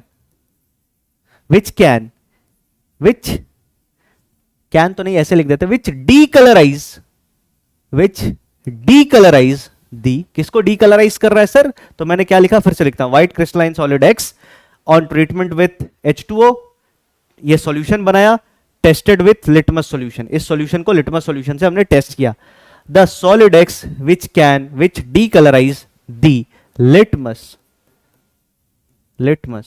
the solid X which नहीं, यहां पे थोड़ा सा चेंज करते हैं, whose aqueous solution decolorizes the litmus may be, इनमें से कौन कौन सा हो सकता है? ऑप्शंस हैं 1 K2O2 Na2O2 3 KO2 4 B या M। MgO तो रहने ही देते हैं, 1 2 3 और ले लेते हैं Na2O। बताइए, ये आपका होमवर्क सवाल है सर, सोचने वाला सवाल है। ये सवाल क्या है? होमवर्क क्वेश्चन है, बड़ा ही प्यारा बेहतरीन सवाल है सर, ये बड़ा ही प्यारा बड़ा ही बेहतरीन सवाल है, सोचने वाला सवाल है सर। ऐसे हवा में इसका आंसर आपको नहीं मिलेगा, ऐसे हवा में इसका आंसर आपको नहीं मिलेगा सर। क्लियर है? यस और नो? क्लियर है? यस और नो? यहीं पे मैं एक रिएक्शन लिखा रहा हूं, इसको ध्यान से देखिएगा, यहीं पे मैं एक रिएक्शन लिखा रहा हूं, इसको बड़े ही ध्यान से देखिएगा। पोटेशियम हाइड्रोक्साइड की रिएक्शन कभी भी अगर आप ओजोन से कराते हो, ये बड़े मजेदार रिएक्शन है, इंपॉर्टेंट है सर, इसको अपनी कॉपी के ऊपर लिख लेना, कहीं पे भी जेईई एडवांस में दिखेगा सीधा किसी ऑप्शन में, पहले ही बता दे रहा हूं। पोटेशियम हाइड्रोक्साइड की रिएक्शन अगर आप ओजोन से कराते हो तो ये आपको KO3 बना के देता है। अब आप बोलोगे सर पोटेशियम पे तो ऑक्सीडेशन स्टेट होना चाहिए +1, क्योंकि ये आयनिक कंपाउंड ही होगा, कोवेलेंट तो बन नहीं सकता। तो मैं कहूंगा बिल्कुल सही। यहाँ पे कैटायन है K+, एनायन है O3-। कैटायन क्या है सर? K+, अनायन है O3-। क्लियर है क्या? हाँ या ना? Yes sir. इस आयन को हम ओजोनाइड कहते हैं। क्या कहते हैं? ओजोनाइड कहते हैं। और KO3 का कलर जो है या ओजोनाइड का कलर नॉर्मली कैसा होता है? ये ऑरेंज क्रिस्टल होता है सर। कैसा क्रिस्टल होता है? ऑरेंज क्रिस्टल होता है। एक दो सवाल करते हैं, एक दो PYQ के सवाल करते हैं, फिर हम आगे के कॉन्सेप्ट करेंगे। एक दो PYQ के सवाल करते हैं, फिर हम आगे के सवाल करेंगे। पहला सवाल है, ionic mobility of alkali metal ions in aqueous solution is maximum for. इनमें से किस में मैक्सिमम आयनिक सॉल्युबिलिटी होती है? मतलब आयनिक मोबिलिटी किसकी मैक्सिमम होती है? तो आयनिक मोबिलिटी का मतलब कौन तेजी से भागेगा। इस कॉन्सेप्ट को मैं समझाने के लिए एक टर्म यूज करता हूं। आपने एक कार्टून देखा होगा, Tom and Jerry. Tom and Jerry and उसके साथ एक तो स्पाइक भी होता है। अब बहुत लोगों को स्पाइक नहीं पता है, मुझे भी पहले स्पाइक नहीं पता था। फिर मेरे स्टूडेंट को जब मैं एग्जाम्पल दे रहा था तो मैं टॉम और जेरी का एग्जाम्पल देता था। फिर मेरे को लोगों ने बताया, मैं एग्जाम्पल इसको भी ऐड करता था, स्पाइक को भी। मेरे को नाम नहीं पता था। वो कुत्ता रहता ना जो टॉम की क्लास लेते रहता है, वही, दैट इज, कुत्ता तो नहीं बोलना चाहिए, डॉग। ठीक है, आप आश्रय समझ गए होगे मेरा कि I am just referring to an animal, है ना। हाँ, ये कैरेक्टर्स हैं, इन कैरेक्टर्स को मैं रेफर कर रहा हूं। तो टॉम, जेरी और स्पाइक, इसी से समझ लो, समझ में आ जाएगा। सर अगर हम बात करें इन सभी आयंस की, तो ये Li+ है, ये Na+ है, ये K+ है, ये Rb+ है और ये Cs+ है। अगर इनकी कंडक्टिविटी देखनी है, कहां पे देखनी है? एक्वस सॉल्यूशन में। एक्वस सॉल्यूशन में देखना है, इसका मतलब हमें इनके हाइड्रेटेड रेडियस की बात करनी है। हमें इनके हाइड्रेटेड रेडियस की बात करनी है सर। और हाइड्रेटेड रेडियस की अगर हमें बात करनी है, अगर हमें भैया हाइड्रेटेड रेडियस की बात करनी है, तो मुझे पता है लिथियम सबसे बड़ा, फिर सोडियम, फिर पोटेशियम, फिर रुबिडियम। साइज बदल जाता है, बताया था ना तुम्हें। एक इंसान के सिर पे एक बाल, छोटे बच्चे के सिर पे, बड़े बच्चे के सिर पे, दोनों पे बाल कॉमन ही है, चार्ज दोनों पे बराबर है, पर इसका साइज छोटा होने के कारण पानी इस पे घेर लेगा सर, 5-7 लेयर बना लेगा, बहुत सारे लेयर बना लेगा, तो एट द एंड ये बड़ा हो जाएगा सर। तो अगर पानी के अंदर बात करें, तो पानी के अंदर ये लिथियम जो है ये स्पाइक है सर। स्पाइक मतलब सबसे बड़ा। पोटेशियम को बीच में रख लेते हैं, तो ये है टॉम और ये है जेरी। साइज के हिसाब से रख दिया, वैसे तो ये बड़ा है पर पानी के अंदर ये जेरी है सर।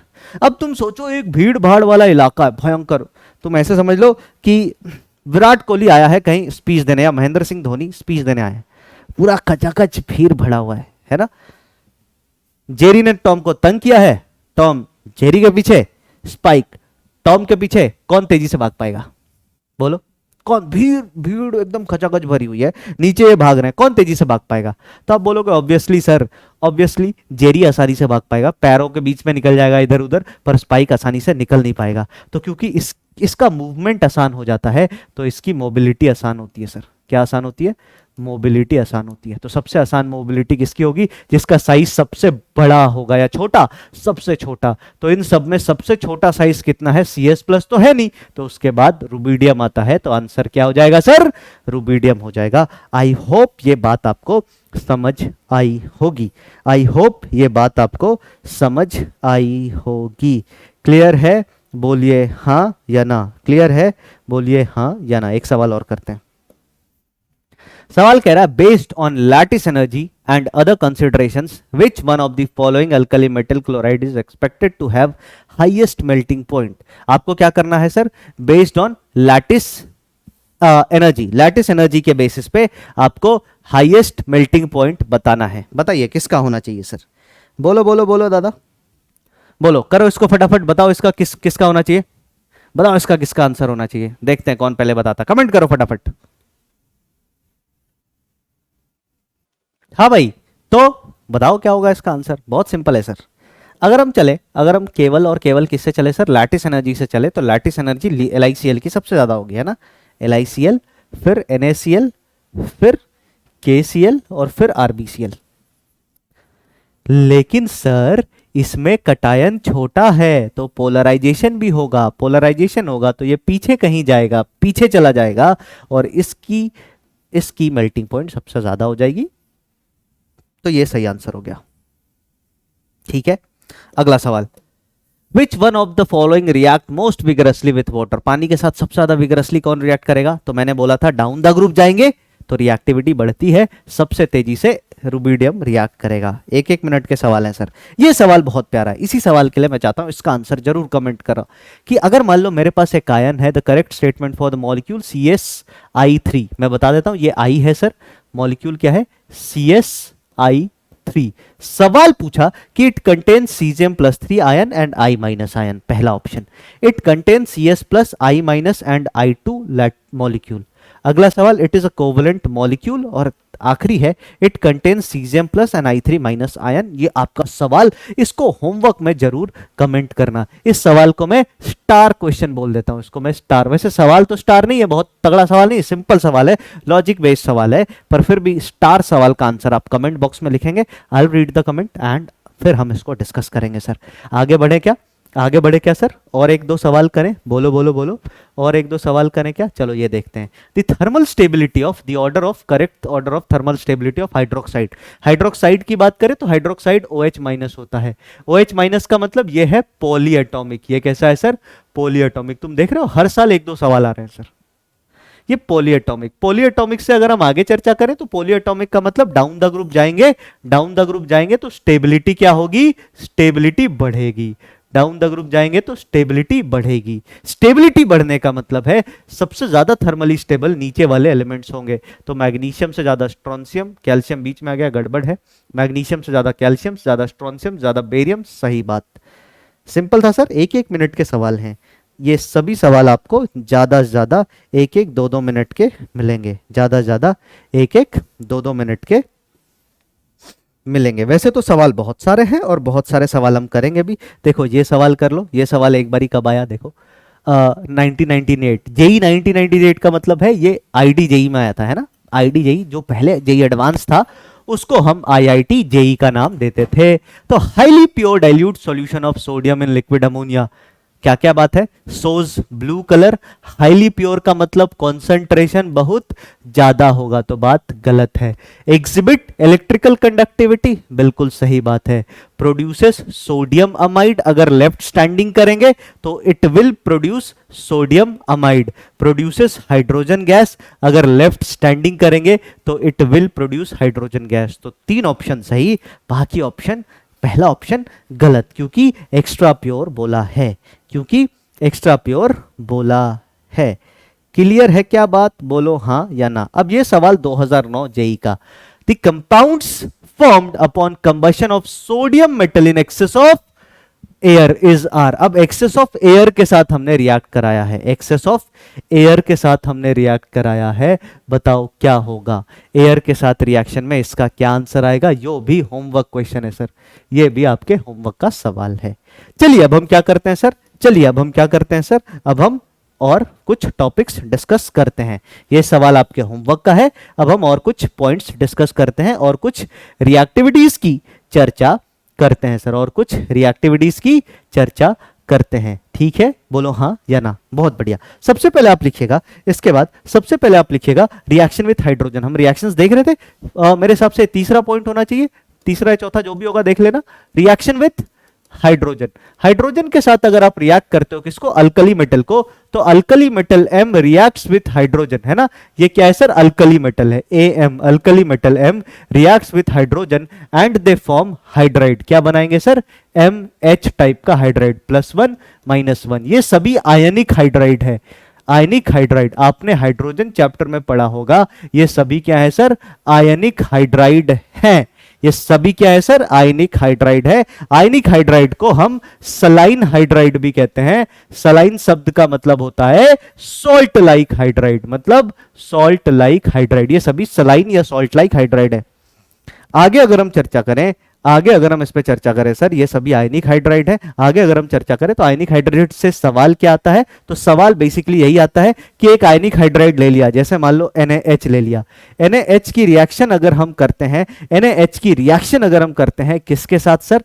NaH की रिएक्शन अगर हम करते हैं मान लो पानी के साथ, तो याद रखिएगा कभी भी आयनिक हाइड्राइड को पानी में डालेंगे ना, तो आयनिक हाइड्राइड पानी के साथ एक हाइड्रोजन को पकड़ के H2 बना देगा and it will form sodium hydroxide plus H2। It will form sodium hydroxide plus H2। Ionic hydride जो है हाइड्रोजन लिबरेट करता है, आयनिक हाइड्राइड जो है हाइड्रोजन लिबरेट करता है। लिथियम का हाइड्राइड जो है वो थोड़ा सा कैसे नेचर का होता है सर? लिथियम का हाइड्राइड जो है वो थोड़ा सा कोवलेंट नेचर का होता है। फिर उसके बाद हम आएंगे, बात करेंगे रिएक्शन विथ हैलोजन। चौथे पे हम बात किसकी करेंगे sir? Reaction with halogen. Halogen का मतलब X2। सभी के सभी अल्कली मेटल हैलोजन के साथ रिएक्ट करते हैं। M जहां पे M क्या है सर? Alkali metal. ये सभी के सभी हैलोजन के साथ रिएक्ट करते हैं X2 के साथ और MX फॉर्म का आयनिक कंपाउंड बनाते हैं। M प्लस X माइनस इस फॉर्म का आयनिक कंपाउंड बनाते हैं, जैसे NaCl, ये सारी बातें ये सब आप लिख सकते हैं, आयनिक कंपाउंड बनाते हैं। Most of the compounds are ionic. इसमें सबसे ज्यादा बदमाश मेटल आयन कौन है? तो सबसे बदमाश मेटल आयन, सबसे बदमाश, सबसे शैतान मेटल आयन कौन है? लिथियम है सर। तो लिथियम के कंपाउंड थोड़े बहुत कोवेलेंट कैरेक्टर के हो जाएंगे, पर बाकी सभी मोस्टली प्रीडोमिनेंटली आयनिक होगा। बाकी सभी मोस्टली प्रीडोमिनेंटली किस नेचर का होगा सर? बाकी सभी मोस्टली और प्रीडोमिनेंटली आयनिक नेचर का होगा। इसके बारे में इससे ज्यादा बातें अब हमें करनी नहीं है। वैसे हम पढ़ने के लिए तो बहुत कुछ पढ़ सकते हैं, वैसे हम पढ़ने के लिए तो बहुत कुछ पढ़ सकते हैं, अथाह है पढ़ने के लिए, पर इससे ज्यादा कोई बहुत खास बातें है नहीं, इससे ज्यादा कोई बहुत खास बातें है नहीं। फिर अगर आप एनसीईआरटी में देखोगे, तो एनसीईआरटी में कुछ बातें लिखी हुई हैं, उसको मैं थोड़ा बहुत जिक्र कर देता हूं। एनसीईआरटी में देखोगे तो उसमें कुछ बातें लिखी हुई हैं, वो ये है कि sir anomalous behaviour of lithium, anomalous behaviour of lithium. तो ध्यान ये रखिएगा कि ड्यू टू डायगोनल रिलेशनशिप के कारण क्या होता है? डायगोनल रिलेशनशिप के कारण क्या होता है? वैसे तो रीजन एनसीईआरटी में ये दे रखा है कि लिथियम सेकंड पीरियड का एलिमेंट है। सेकंड पीरियड के एलिमेंट के पास कुछ रेस्ट्रिक्शंस होते हैं सर। सबसे पहला रेस्ट्रिक्शन ये है कि वो अपने ऑक्टेट को एक्सपैंड नहीं कर सकते। एक तो बहुत बड़ा रेस्ट्रिक्शन ये है ना। तो मैंने क्या बोला? ड्यू टू डायगोनल रिलेशनशिप के कारण है ना, properties of lithium matches with magnesium. इसकी प्रॉपर्टी जो है वो किसके जैसी मैच करेगी सर? मैग्नीशियम के जैसी मैच करेगी। इनकी प्रॉपर्टी जो है मैग्नीशियम के जैसी मैच करेगी। जैसे कुछ, अब इसमें क्या है, दो तर्क देंगे। सबसे पहले लोग बोलेंगे कि lithium different from alkali metal, और फिर यहां पे बताएंगे lithium similar to alkaline earth metal. ये दोनों बातें बताएंगे, है ना।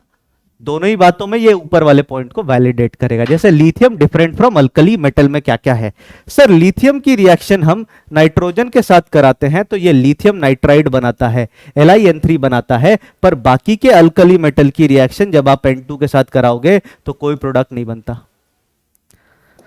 एक बड़ा इंपॉर्टेंट पॉइंट बता रहा हूं, इस पॉइंट को सुनिएगा। जैसे आप जब एनसीईआरटी पढ़ेंगे तो एनसीईआरटी में आपको तीन बातें और मिलेगी। सॉल्ट्स मिलेगा, किसका सॉल्ट्स मिलेगा सर? कार्बोनेट, सल्फेट और नाइट्रेट। याद रखना, कार्बोनेट, सल्फेट, नाइट्रेट में दो तीन सवाल ही आते हैं। सबसे पहला सवाल सॉल्युबिलिटी का, जो कि हमने पहले क्लास में मैंने आपको ट्रिक बता दी और सर ने ऑलरेडी कवर कर रखा है केमिकल बॉन्डिंग में। दूसरा सवाल थर्मल स्टेबिलिटी का। थर्मल स्टेबिलिटी भी सर ने ऑलरेडी आपके केमिकल बॉन्डिंग में कवर कर रखा है। मैंने आपको फिर भी बहुत एक्सपैंडेड, बहुत डिटेल्ड वे में बताया, तरीका सिखाया कैसे याद रखना है। अब जो एक और डिफरेंस है, जो बात आपको इस पॉइंट में याद रखनी, वैसे आप एक बार एनसीईआरटी पढ़ोगे दैट विल बी सफिशिएंट। एक बार एनसीईआरटी पढ़ोगे सब पिक्चर क्लियर होगी सर आपके सामने। पर एक बात जो आपको और अपने जहन में रखनी है, अपने दिमाग में रखनी है, वो बात यह है कि सर यहां तक तो ठीक है, एक रिएक्शन और है जो लिथियम को डिफरेंशिएट करती इनसे। क्या सर? जैसे एग्जांपल के लिए लिथियम का नाइट्रेट ले लो।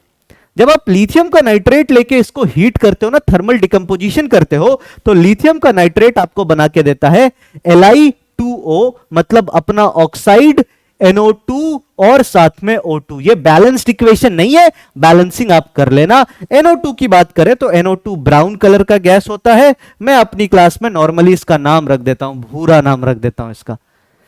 लगान मूवी में था ना भूरा, तो इसका भी नाम रख देते हैं भूरा। जहां पे भी ये बनेगा इसको क्या कहेंगे? भूरा। ठीक है। निकनेम है।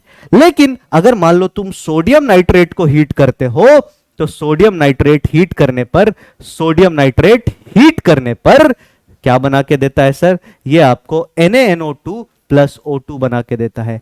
NaNO2 प्लस हाफ O2 बना के देता है। ये नाइट्रेट है सर सोडियम का, ये नाइट्रेट है सर सोडियम का, ये नाइट्राइट है सर सोडियम का। ये ध्यान रखिएगा सर, टूटता नहीं है NO2 में और O2 में, ऑक्साइड नहीं बनाता सर।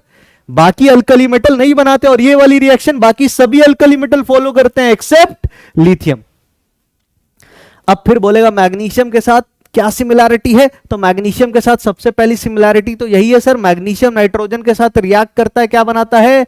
Mg3N2। उसके बाद दूसरे रिएक्शन की बात करें, मैग्नीशियम नाइट्रेट को अगर आप हीट करोगे तो मैग्नीशियम नाइट्रेट हीट करने पर टूट के मैग्नीशियम ऑक्साइड प्लस भूरा प्लस O2 बनाता है। मजेदार चीज है ना सर। तो ये सिमिलैरिटी हो गई इसकी। ऐसे ही और आपको हर सर ने बताया होगा, जब आप मोल कॉन्सेप्ट पढ़ रहे थे, जब आप मोल कॉन्सेप्ट पढ़ रहे थे तो आपको हर सर ने बताया होगा कि अगर हम कार्बोनेट्स की बात करें, जैसे लिथियम कार्बोनेट, फिर सोडियम कार्बोनेट, फिर पोटेशियम कार्बोनेट, फिर नीचे वाले दो कार्बोनेट, तो आपको बोला होगा भैया इसको हीट करोगे ना तो ये तो आपको लिथियम ऑक्साइड प्लस CO2 बना के दे देता है। पर ये दोनों, ये सारे के सारे हीट करने पर कोई रिएक्शन नहीं देते, दे आर थर्मली स्टेबल। हमारी एक पॉइंट और इसको वैलिडेट करता है कि सर पॉलीएटॉमिक आयन है, पॉलीएटॉमिक अनायन है, तो नीचे जाएंगे तो स्टेबिलिटी बढ़ेगी। पहला वाला टूटता, दूसरे वाले में उस तरीके से नहीं टूटता। यहां पे ब्रेक ही नहीं करते सर। ये आपको हर सर ने मोल कॉन्सेप्ट में प्रॉब्लम रिलेटेड टू मिक्सचर में पढ़ाया होगा। मैंने बोला ना, इनऑर्गेनिक केवल रटने की बात नहीं है यार। तुम फिजिकल में इनऑर्गेनिक पढ़ते हो, तुम इनऑर्गेनिक फिजिक्स की के कॉन्सेप्ट से समझ सकते हो। बस तुम्हें समझने की चाह होनी चाहिए, और समझाने वाला हूं ही मैं, बाकी टेंशन किस बात की। सवाल कहीं बाहर से होगा ही नहीं सर, ये पहले बता दे रहा हूं। क्या ये बात आपको समझ में आ गई? ये चीज आपको और देखने को मिलेगी, ये चीज आपको और देखने को मिलेगी। तो इसको एक बार एनसीईआरटी से जरूर पढ़ना है। एनसीईआरटी में बहुत सारे पॉइंट्स ऐसे दे रखे हैं, जैसे डेलिक्विसेंट वाला पॉइंट दे रखा है कि लिथियम का सॉल्ट मोस्टली हाइड्रेटेड होता है, इस अल्कली मेटल जैसे मैग्नीशियम का भी सॉल्ट हाइड्रेटेड होता है। तो ये सिमिलैरिटी डिसिमिलैरिटी दे रखी, कुछ पॉइंट्स आपके पढ़ने के लिए मैंने छोड़े कि एनसीईआरटी पढ़ना बहुत जरूरी है, एनसीईआरटी को पढ़ना बहुत जरूरी है सर। इसके बाद हम आगे आते हैं नेक्स्ट पॉइंट पे, important compounds of alkali metal. फिर हम बात किसकी करेंगे sir? Important compounds of alkali metal. Alkali metal के कुछ इंपॉर्टेंट कंपाउंड्स की हम बात करेंगे। सबसे पहला इंपॉर्टेंट कंपाउंड जो है, सबसे पहला इंपॉर्टेंट कंपाउंड जो है वो आप पढ़ते हो washing soda. Washing soda, washing soda की अगर हम बात करें तो वॉशिंग सोडा क्या होता है sir? Washing soda is Na2CO3.10H2O, Na2CO3.10H2O, this is washing soda. Washing soda की बात करें तो इसका एमओपी देखते हैं। कभी भी मैंने एमओपी लिखा ना, तुम्हारी केमिस्ट्री में कभी भी मैंने एमओपी लिखा तो एमओपी का मतलब होता है मेथड ऑफ प्रिपरेशन। एमओपी का मतलब क्या होता है? Method of preparation. एमओपी का मतलब क्या होता है? Method of preparation. Method of preparation की अगर हम बात करें तो कैसे बनाते हैं सर इसको? तो इसके बनाने का तरीका पेटेंट है किसके नाम से? क्या नाम है उसका? उस प्रोसेस का नाम है salvage ammonia process. Salvage ammonia process. Salvage ammonia process में हम क्या करते हैं? तो देखो, अमोनिया की मदद से हम इसको तैयार करते हैं। सॉल्वेज अमोनिया प्रोसेस में हम क्या करते हैं, मैं आपको पूरी कहानी समझाऊंगा। ऐसा नहीं कि रिएक्शन लिख दिया ये होता है नहीं, पूरी कहानी समझेंगे क्या करते हैं। तो सबसे पहले हम अमोनिया को लेते हैं। स्टेप 1, 4 स्टेप का प्रोसेस है। पूरा प्रोसेस कितने स्टेप का है सर? 4 स्टेप का। स्टेप 1 में क्या करते हैं? तुम भी ऐसे बोल बोल के पढ़ोगे ना, देखो 4 स्टेप का प्रोसेस है। स्टेप 1 में ये कर लेंगे, स्टेप 2 में ये कर लेंगे, तो ऐसे याद करना बहुत आसान हो जाता है। स्टेप 1 के प्रोसेस में क्या करेंगे? हम अमोनिया को ले लेंगे। अमोनिया को अगर हमने पानी में रखा तो अमोनियम हाइड्रोक्साइड बनेगा। अमोनियम हाइड्रोक्साइड बेसिक नेचर का होता है, और अमोनियम हाइड्रोक्साइड में हमने क्या रखा? और अमोनियम हाइड्रोक्साइड में हमने पास कर दिया CO2। यो भी गैस, यो तो लिक्विड, ये भी गैस, मतलब बबल कर दिया पानी में, दोनों चीज को बबल कर दिया। ये सब आपस में रिएक्ट करेंगे और रिएक्ट करने के बाद आपको बना के देंगे अमोनियम कार्बोनेट। क्या बना के देंगे? Ammonium carbonate. नाम लिखूं इसका या बोल दे रहा हूं, तुम लिख सकते हो नीचे, दिस इज अमोनियम कार्बोनेट। ये मिलके एसिड बनाएगा, ये सॉरी ये मिलके बेस बना लेगा, ये मिलके एसिड बना लेगा, एसिड बेस रिएक्ट करेंगे और सॉल्ट बन जाएगा, अमोनियम कार्बोनेट। फिर हम आएंगे स्टेप 2 पे। फिर हम कहां पे आएंगे सर? फिर हम आएंगे स्टेप 2 पे। स्टेप 2 की बात करें तो इसमें क्या होगा सर? अब हम अभी अमोनियम कार्बोनेट को ऐसे छोड़ेगा नहीं, जैसे बोलते हैं जब तक तोड़ेगा नहीं तब तक छोड़ेगा नहीं, तो वही इसको रिएक्ट कराते रहेंगे सर। किसके साथ?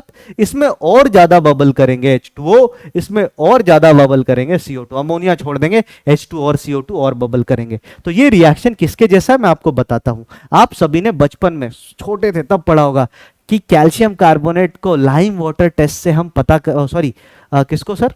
CO2 को लाइम वाटर टेस्ट से प्रेडिक्ट किया जाता है। क्या करते हैं? CO2 को पास करते हैं फ्रेशली प्रिपेयर्ड लाइम वाटर में, तो व्हाइट PPT बनाता है ना, टर्न्स वाटर मिल्की, है ना, turns solution milky, solution milky हो जाएगा। पर अगर बहुत ज्यादा CO2 डाल देंगे तो डिसॉल्व हो जाएगा।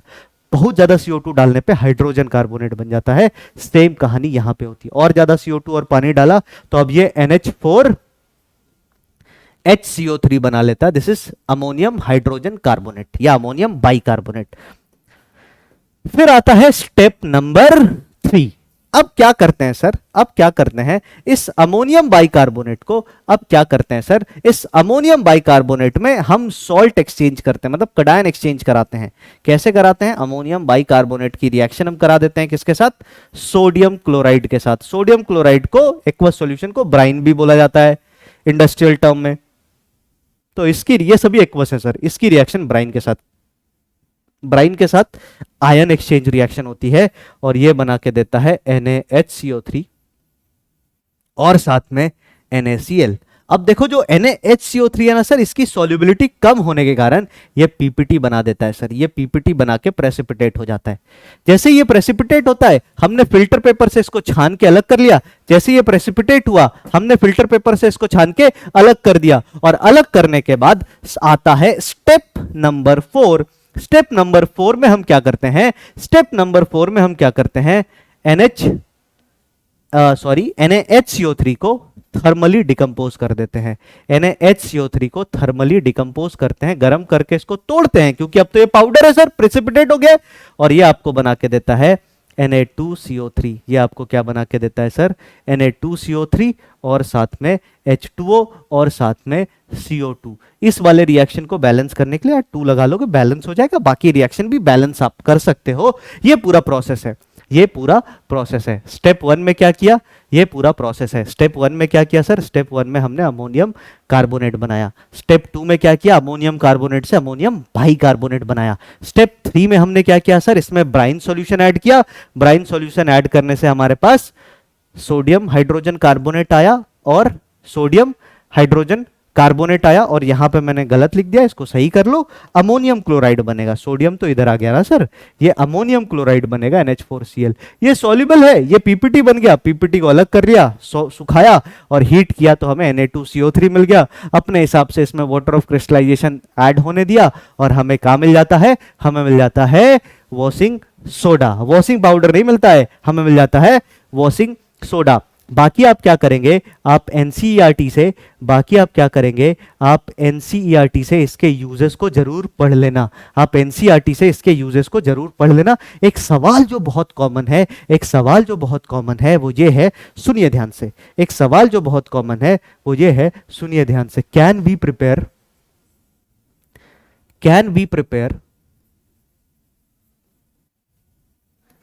K2CO3 potassium carbonate by Solvay ammonia process? SAP का मतलब सॉल्वेज अमोनिया प्रोसेस। क्या इससे हम बना सकते हैं? तो आप बोलोगे सर देखो, इसको बनाने के लिए हमें चेंज करना होगा स्टेप 3 में। Step 3 is crucial. स्टेप 3 में हमारे पास क्या था? हमारे पास था NH4HCO3 और इसकी रिएक्शन हमने वहां पे NaCl से कराई थी। अब NaCl से नहीं कराएंगे, अब KCl से करा देंगे। तो KCl से कराने के बाद ये आपको क्या बना के देगा sir? KHCO3 potassium hydrogen carbonate और साथ में अमोनियम क्लोराइड। अब यहीं पे पेंच है सर। पेच यहीं फंसता है। सर ये पीपीटी बनाता ही नहीं है, ये पीपीटी बनाता ही नहीं है। हमने देखा था ना कि normally down the group solubility decreases, but hydrogen carbon alkali metal के साथ एक्सेप्शन होते हैं सर, नीचे सॉल्युबिलिटी बढ़ती है। तो सोडियम हाइड्रोजन कार्बोनेट से ज्यादा सॉल्युबल पोटेशियम हाइड्रोजन कार्बोनेट है, तो पीपीटी बनाता नहीं है। और पीपीटी बनाता नहीं है तो जो हमारे पास एक एज था ना कि दो मिक्सचर को हम आराम से अलग कर ले रहे हैं, वो एज ही चला जाता है। और एज जाने का मतलब नुकसान है सर, और नुकसान होने के कारण ये प्रोसेस हम यूज नहीं करते हैं। तो याद रखना K2CO3 को हम कैसे बनाते हैं? K2CO3 is prepared by Leblanc process. किससे बनाते हैं सर? ली ब्लांक, है ना, या ब्लांक में K नहीं लिखते, C लिखते हैं, ली ब्लांक प्रोसेस। ली ब्लांक प्रोसेस से हम इसको बनाते हैं सर, ली ब्लैंक प्रोसेस से हम इसको बनाते हैं। ली ब्लैंक प्रोसेस की भी चर्चा हम करेंगे, ली ब्लैंक प्रोसेस की भी चर्चा हम करेंगे सर, ठीक है। उसके बाद आप एनसीईआरटी देखोगे तो एक NaCl दे रखा है। NaCl कैसे बनाते हैं? समुद्र के दांडी मार्च गांधी जी ने किया था, समुद्र के पानी को वेपराइज करके। तो NaCl आप पढ़ लेना, NaCl में डेटा है एनसीईआरटी में, कोई ऐसे विशेष बात, कोई रिएक्शन है नहीं। आगे एक चीज और बताता हूं, फिर आज की क्लास एंड करेंगे। एक चीज और बता देता हूं, फाइनल टॉपिक आज का, फिर आज की क्लास हम एंड करेंगे। जो होमवर्क दिया उसको जरूर कर लेना। एक और इंपॉर्टेंट कंपाउंड है, that is called NaOH। NaOH को हम सोडियम हाइड्रोक्साइड या कॉस्टिक सोडा भी कहते हैं, कॉस्टिक सोडा। अच्छा, एक सवाल मैं आपसे पूछता हूं या एक चीज बताता हूं, इसको ध्यान से सुनो। कभी भी केमिस्ट्री के अंदर सोडा सुनना ना, तो सोडा का मतलब पार्टी नहीं होता है। केमिस्ट्री में सोडा का मतलब सोडियम, और केमिस्ट्री में लाइम का मतलब कैल्शियम का कोई कंपाउंड होगा, ये अपने दिमाग में रखना। तो सोडा, कॉस्टिक सोडा, इसका एमओपी कैसे करते हैं सर? इसका मेथड ऑफ प्रिपरेशन कैसे करते हैं सर? तो याद रखना, इसका मेथड ऑफ प्रिपरेशन करने का जो तरीका है वो क्या है सर? Electrolysis of Bryan. क्या करते हैं? Electrolysis of brine solution. Brine solution, brine solution क्या होता है सर? एक्वस NaCl को हम ब्राइन कहते हैं। अब इलेक्ट्रोलाइसिस अगर हम करते हैं, वैसे तो आप 12th के स्टूडेंट हो नहीं, 12th स्टैंडर्ड में एक चैप्टर पढ़ना होता है इलेक्ट्रोकेमिस्ट्री, जिसमें प्रॉपर आपको बताया जाएगा, आपको प्रॉपरली बताया जाता है कि कब क्या प्रोडक्ट बनेगा, कैथोड पे क्या बनेगा, एनोड पे क्या बनेगा। बस मैं आपको ब्रीफ बताता हूं सर। इलेक्ट्रोलाइसिस हम जहां करते हैं वो इलेक्ट्रोलाइटिक टैंक होती है, एक बड़ी सी टंकी होती है जिसमें इलेक्ट्रोलाइसिस किया जाता है। इलेक्ट्रोलाइसिस जो यहां पे यूज करते हैं, इसको हम यूज करते हैं इन कास्टनर केल्नार सेल। कास्टनर केल्नार सेल, सेल का मतलब इलेक्ट्रोलाइटिक सेल है तो टैंक को सेल बोल देते हैं। तो कास्टनर केल्नार सेल में हम ये प्रोसेस करते हैं। अगर हम इलेक्ट्रोलाइसिस की बात करें तो इलेक्ट्रोड्स की हम चर्चा करते हैं सबसे पहले।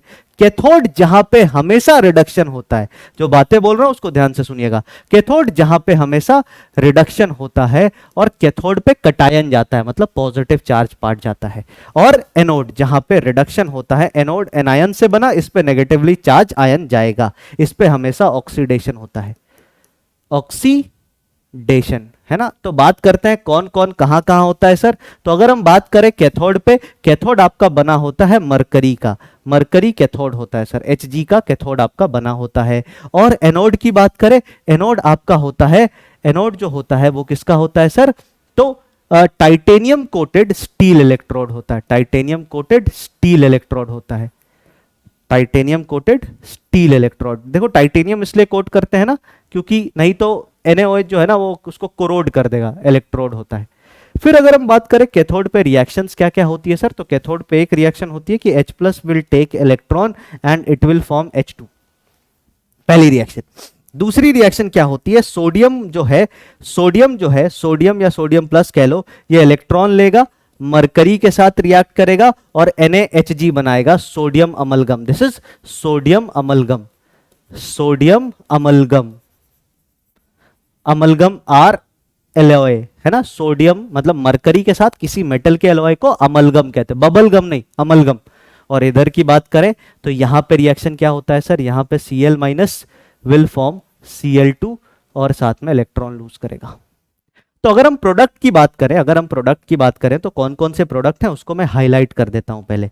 कौन कौन से प्रोडक्ट है? सबसे पहला प्रोडक्ट ये, दूसरा प्रोडक्ट NaHg और तीसरा प्रोडक्ट Cl2। अब मेरे को अभी भी देखो, ये दोनों प्रोडक्ट कहां पे बने सर, ये भी ध्यान रखना। H2 और ये बना कैथोड पे, ये कहां बना? एनोड पे, ये भी आता है सवाल। अब अब मेरे को एक बात और पता नहीं है, वो बात क्या है सर कि सर NaHG तो बन गया, सोडियम हाइड्रोक्साइड कैसे बना? तो हम NaHG में पानी डाल देते हैं सर। NaHG में पानी जैसे ही डालते हैं ये हमें NaOH बना के देता है और साथ में मरकरी अलग हो जाता है। मरकरी का पानी से कोई संबंध नहीं, कोई लेना देना नहीं, मरकरी अलग हो जाता है। तो this was the method of preparation. आप इनके यूजेस एनसीईआरटी जरूर पढ़ लेना, क्योंकि यूजेस देखने पढ़ने वाली चीजें हैं, पढ़ोगे तो समझ आ जाएगा। कमेंट करना, जो भी सवाल मैंने दिया उसके आंसर जरूर होमवर्क वाले सवालों के कमेंट करना। मिलते हैं अगली क्लास में, अपना ध्यान रखें और खूब मन लगा के पढ़ाई करें। बस याद रखना, पढ़ते रहोगे, लिख लिख के पढ़ोगे, बोल बोल के पढ़ोगे, इनऑर्गेनिक से ज़्यादा आसान और इनऑर्गेनिक से ज़्यादा नंबर लाने वाला टॉपिक कोई नहीं होता sir. Bye bye, take care.